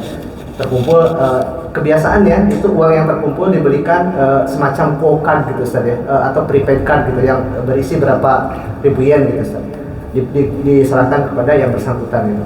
Tapi ketika bulan 6 kemarin, Anda seperti biasa ada rekan kerja keluar ikut patungan, tapi hari berikutnya qadarullah di meja kerja itu udah ada champagne gitu Ustaz, sampan gitu, khamar gitu Ustaz. Anak kaget Ustaz, udah berburuk sangka ini, pasti ini hadiah untuk ini. Waduh, jadi ini perasaan ini sampai sekarang masih menyangkut gitu Ustaz. Apakah anak ini termasuk ke dalam hadis yang menggotong royong di dalam khamar gitu Ustaz, yang minum, yang membelikan, yang membukakan jalan bagi yang minum khamar gitu Ustaz. Awalnya Anda tidak tahu, tetapi Anda mengeluarkan uangnya dengan sukarela gitu Ustaz, sebagai pemeriksaan terakhir gitu Ustaz, karena melihat kebiasaannya dibelikan hanya vokal gitu Ustaz. Lalu yang kedua, hukum asalnya itu memberikan hadiah kepada orang kafir itu apa Ustaz? Jazakumullah khairan. Baik, barakallah. Khamar tadi milik siapa? Muslim? Bukan Ustaz, dihadiahkan untuk yang orang kafir Ustaz. Masya Allah. Kafir, ya orang Jepang Ustaz. Baik, barakallah fik ya. Berarti uang yang tadi dikumpulkan untuk orang non muslim, untuk orang kafir, bukan untuk muslim. Bukan Ustaz. Nah, dan antum bekerja di perusahaan tersebut. Nah, yang pertama barakallah fik, uang yang diberikan kepada seorang kafir hukum asalnya kalau itu hadiah dan untuk mengambil hatinya kepada Islam itu boleh-boleh saja ya, itu boleh-boleh saja. Nabi SAW pernah menerima juga daging yang diberikan oleh seorang Yahudi. Nabi juga memerintahkan kita untuk berbuat baik kepada tetangga tanpa mengecualikan dia muslim ataukah bukan. Hukum asalnya adalah boleh ya, apalagi dengan niat tersebut. Akan tetapi harus diperhatikan landasan yang berikut ini, di mana Allah Jalla wa Ala berfirman, ta'awanu 'alal birri wat taqwa wa la ta'awanu 'alal itsmi wal 'udwan. Saling tolong menolonglah kalian di atas kebajikan dan ketakwaan, dan janganlah kalian saling tolong menolong di atas perbuatan dosa dan permusuhan. Apabila bantuan kita tersebut diketahui dengan indikasi yang begitu banyak akan digunakan untuk khamar atau maksiat yang lainnya, maka ini adalah perbuatan yang haram. Yang ketiga, meskipun kita boleh memberikan bantuan kepada orang kafir dengan niat ya, agar mereka masuk Islam dan juga mereka membutuhkannya dan bukan untuk maksiat, tetapi membantu seorang muslim itu lebih berhak dan lebih tepat, dan banyak muslim yang lebih membutuhkannya. Terkait khamar yang ada di meja tadi dan Anda berada di situ, apabila antum berada di situ bukan di meja di sana khamar itu diminumkan, tapi karena ada suatu kebutuhan kemudian tiba-tiba ada khamar di situ dan setelah itu Anda meninggalkannya, maka insya Allah ini tidak termasuk ke dalam keumuman hadis yang mengatakan khamar, dalam hal khamar itu dilaknat beberapa golongan, diantaranya adalah yang membawa dan yang duduk di meja khamar tersebut, karena hadis tersebut adalah meja khamar yang diminumkan, yang digunakan untuk diminum. Nah, wallahu taala alam bisawab. Kalau antum tadi datang bukan ke meja khamar, namun begitu datang ada khamar di situ, ya sementara antum datang karena suatu kebutuhan kemudian pergi lagi, insya Allah tidak termasuk dari golongan ini. Sebagaimana kita sekarang ke bandara, baik beberapa negara muslim juga masih banyak khamar di bandaranya. Kita masuk membeli sesuatu yang lain, ya dari situ khamar dipajangkan bukan untuk diminum. Dan kita bukan untuk duduk di meja khamar, tetapi tidak mau harus melewatinya. Atau terkadang di suatu tempat resto, ya, kita membeli makanan di situ dan makanannya halal, di tempat yang lain yang tidak semeja, tetapi kita tidak bisa menghindari ada orang yang minum khamar di situ dan kita tidak duduk dengan mereka, tidak semeja dengan mereka, dan kita mengingkarinya dengan hati kita. Karena Nabi SAW menyebutkan pengingkaran yang paling, ingkarul munkar yang paling lemah adalah dengan hati. Nah, wallahu taala alam, dengan membencinya dari hatinya. Wallahu taala alam bisawab, wal ilmu inallah. Dan antum masyaallah dermawan banget sampai memberikan infak kepada orang kafir. Nah, sementara muslim yang lain masih banyak yang lebih berhak. Barakallahu fik. Dan semoga mendapatkan pahala sesuai dengan niatnya. Nah. Fadhal, barakallahu fik. Bismillahirrahmanirrahim. Assalamualaikum warahmatullahi wabarakatuh. Waalaikumsalam warahmatullahi wabarakatuh. Ahlan wa sahlan. Izin bertanya Ustaz.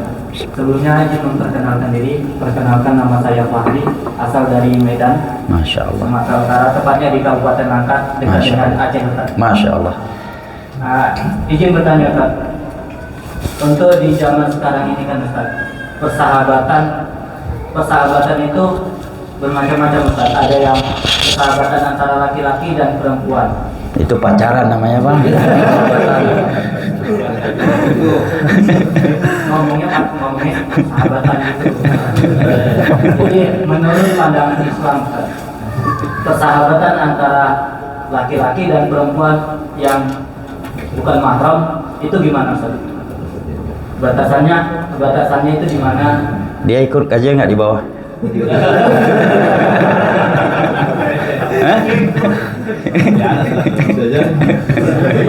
Baik, kau usah jawab, nanti aja Bang jawab. Baik, barakallahu fik. Emang dalam surat Al-Hujurat Allah berfirman, ya ayuhan nas, inna khalaqnakum min dzakrin wa untha wa ja'alnakum syu'uban wa qabaila lita'arafu inna akramakum 'indallahi atqakum. Secara hukum asal Nabi juga mengatakan ar-rijalu an-nisa'u syaqa'iqur rijal. Wanita adalah pasangannya kaum laki-laki. Allah juga memerintahkan kita wa ashiruhunna bil ma'ruf. Perlakukanlah wanita itu dengan perbuatan yang baik. Akan tetapi Nabi SAW mengingatkan kita dengan hadisnya, ma taraktu ba'di fitnatan adhar 'ala ar-rijali minan nisa'. Sungguh aku tidak meninggalkan suatu godaan yang paling mudah menyeret kaum lelaki ke dalam neraka Allah selain daripada kaum wanita. Ini hadis Nabi. Tidak ada godaan yang lebih dahsyat bagi kaum laki-laki daripada wanita. Seorang kiai dan ustadz sekalipun bisa rontok jenggotnya karena satu makhluk yang tercipta dari tulang rusuk yang bengkok ini. Ya, seorang yang gagah bisa pitam. Nah, lemah kaum laki-laki di depan mereka. Para ulama mengatakan, Syekhul Islam mengatakan bahwa lelaki dan wanita apabila mereka sudah berikhtilat, dan hari ini fitnah ikhtilat ini hampir semua kita tidak bisa menghalangi, menjauhinya, namun paling tidak jangan bermudah-mudahan. Itu seperti dilemparkannya kayu ke dalam api. Mungkinkah kayu yang kering dilemparkan ke dalam api tetapi tidak terbakar? Mustahil. Tidak mungkin, ya, tidak ada koneksivitas di hati seorang laki-laki yang berada di tengah-tengah wanita kalau dia masih normal. Ya. Karena Nabi sendiri mengatakan tidak ada godaan fitnah yang lebih berbahaya untuk kaum laki-laki daripada godaan wanita. Itu sabda Nabi SAW. Aturan yang berikutnya Nabi mengatakan la yakhluwanna rajulan bimra'atin illa wa ma'ahadu mahram. Tidak boleh seseorang berkhalwat berduaan walaupun alasannya ta'aruf, Ustaz, ya, berduaan berkhalwat kecuali ada mahramnya.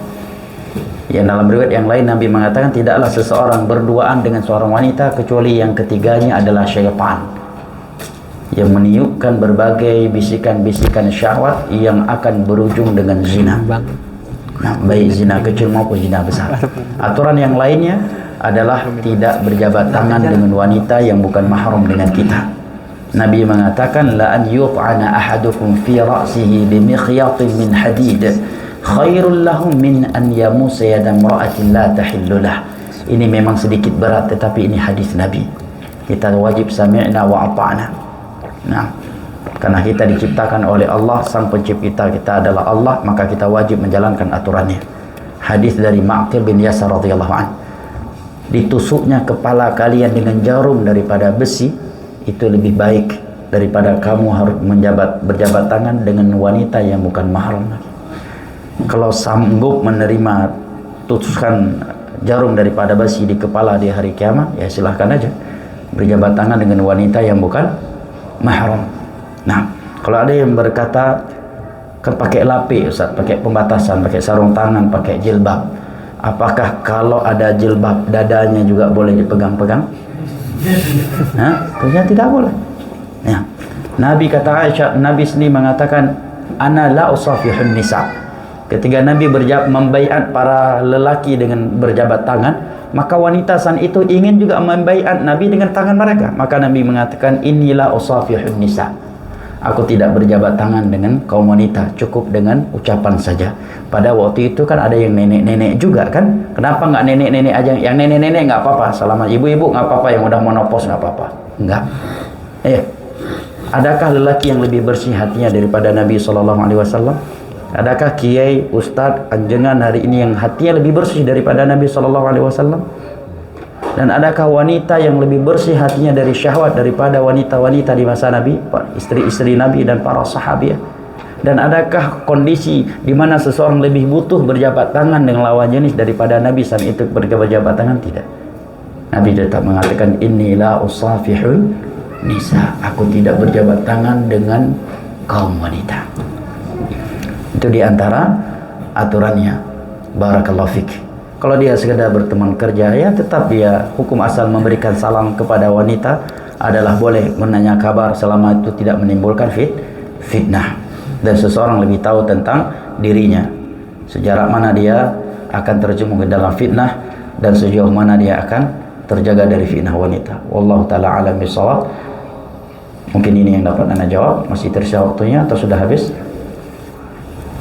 Kalau semisal dari jamaah masih ada pertanyaan, masih diizinkan mungkin satu pertanyaan, apakah masih ada? Baik, satu pertanyaan lagi, silakan. Barakallahu fiik. Dari setelah ini gimana? Masih tetap bersahabat? Hah? Hah?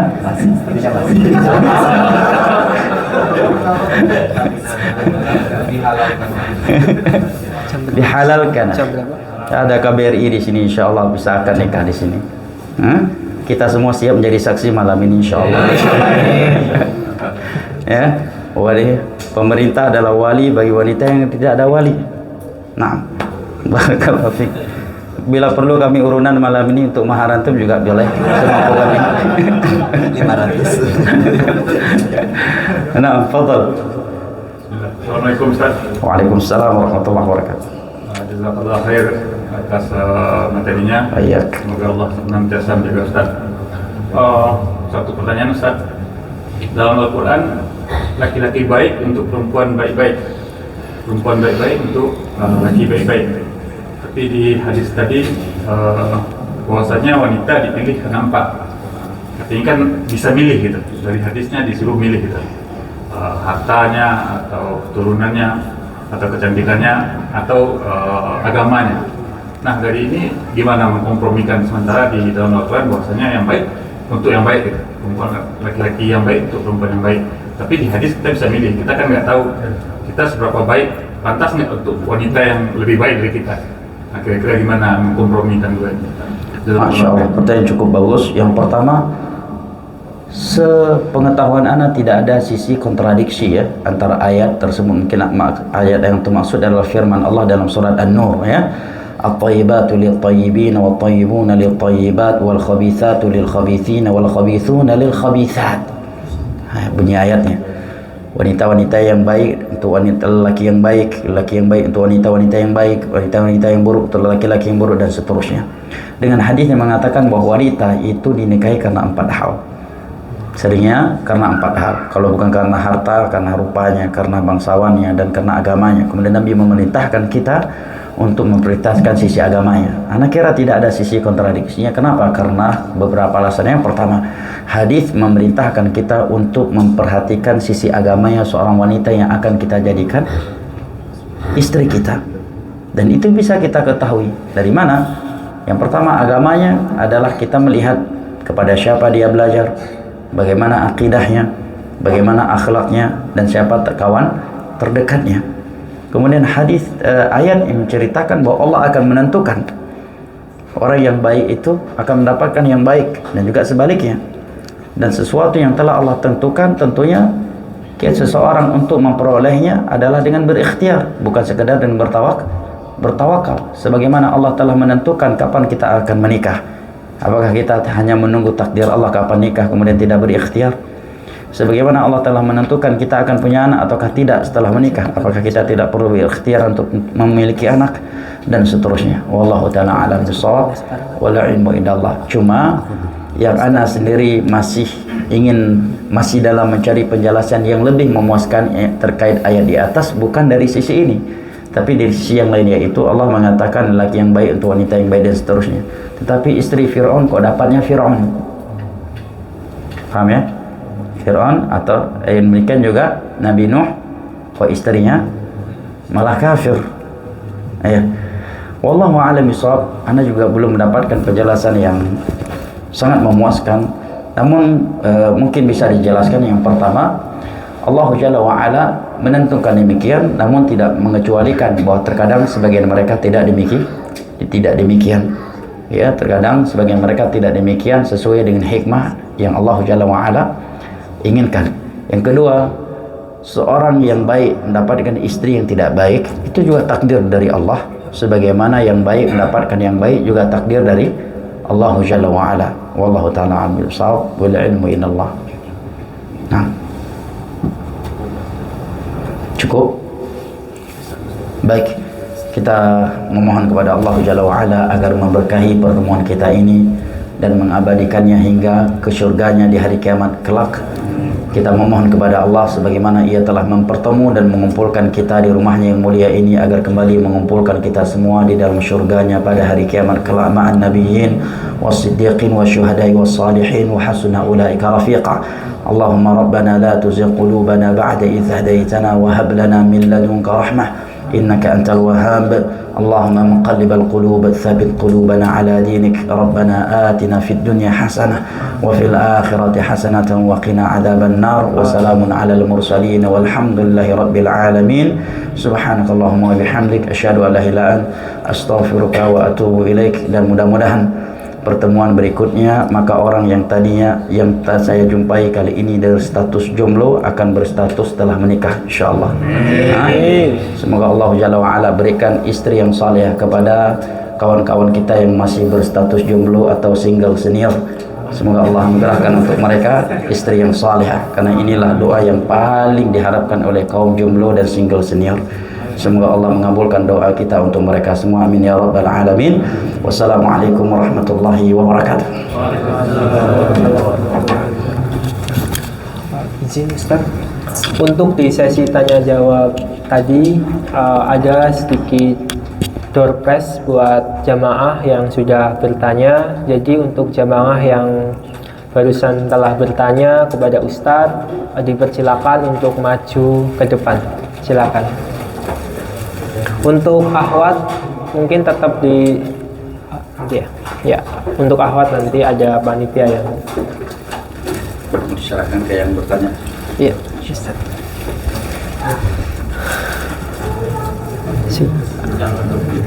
Ada sesi foto bareng. Siap.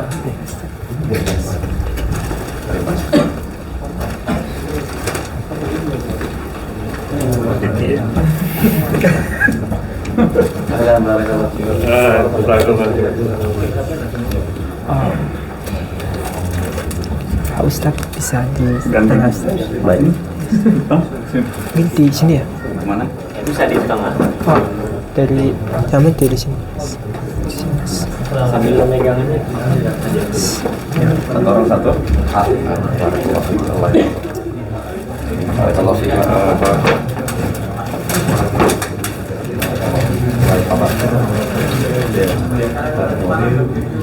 ini dihalalkan ya.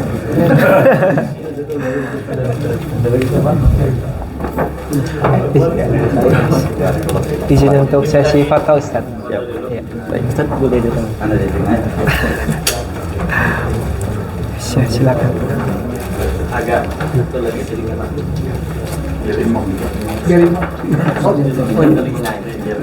Ditaruh mana?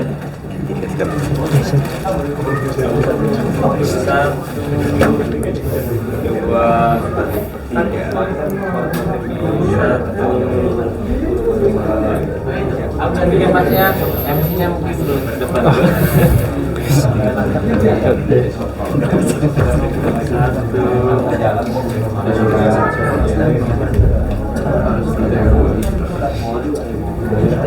Masya Allah, alhamdulillah. Ngajar. Ini di mana? Di KBRI kerja. Saya di Susi. Siapa magang? Oh, Masya Allah. Abang rumah di mana? Berapa jauh dari sini? 2 jam. Tentu. Lama 30 jam.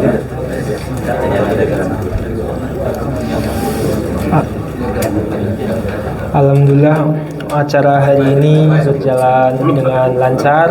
Izin menyampaikan juga kepada teman-teman semuanya, kami mengucapkan terima kasih kepada Ustadz Farhan yang telah menyempatkan waktunya, dan terima kasih kepada para jamaah yang sudah hadir jauh-jauh datang ke tempat ini. Sampaikan kalau misalkan Ustadz masih ada di Jepang untuk beberapa hari, ada daurah di Masjid Al-Aqsa. Kalau bagi Sampai langsung aja. boleh. Ya, boleh. Assalamualaikum warahmatullahi wabarakatuh. Waalaikumsalam. Informasi dari teman-teman. Insya Allah di hari besok Senin, Selasa sampai hari Kamis. Kamis akan ada daurah di Masjid Asakusa. Untuk bersama aja selesai itu saya sama Ustadz dulu mau pamit dulu karena Ustadz masih ada istirahat sebentar. Ya mungkin sembari itu. Oh iya. Ayo di sini. Oh iya. Semua. Wah, ini baru mau. Oh iya.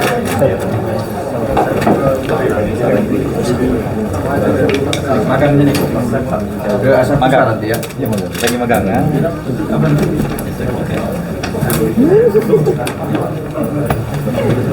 Wah, aku duduk di depan lah. Duduk. Lihat isi yang kosong orang. Dari mana? Dari Cirebon. Duduk lah. Dimasukin aja. Ayo sini ini kosong. Baik. Ini Industri.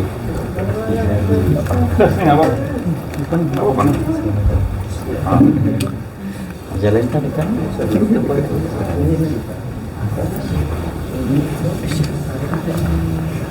Sudah siap semuanya? Siap. 1, 2. 1, 2.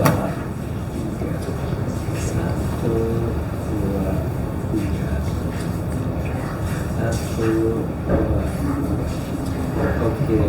Gantian Mas Kamera. Anak maaf ya, kalau ada hilang kotas dalam penyampaian ya, mohon dimaklumi ya.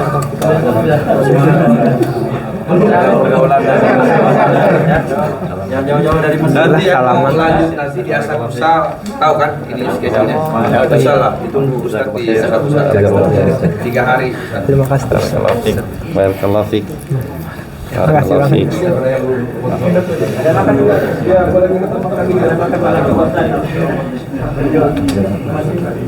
Ini komplain Ustaz. Itu komplain itu Bang Bobi tadi pengen ngobrol. Wah ini mah sistemnya udah fleksibel. Udah. Jadi ditutup. Udah. Belum sampai selesai ini langsung dipotong ini potong. Biasaan.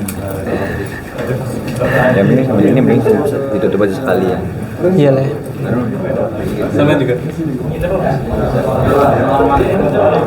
Waalaikumsalam warahmatullahi wabarakatuh. Untuk seluruh jamaah, kami dari panitia mengucapkan banyak terima kasih kepada para jamaah yang sudah hadir dari jauh-jauh tempat ke Masjid Indonesia Tokyo.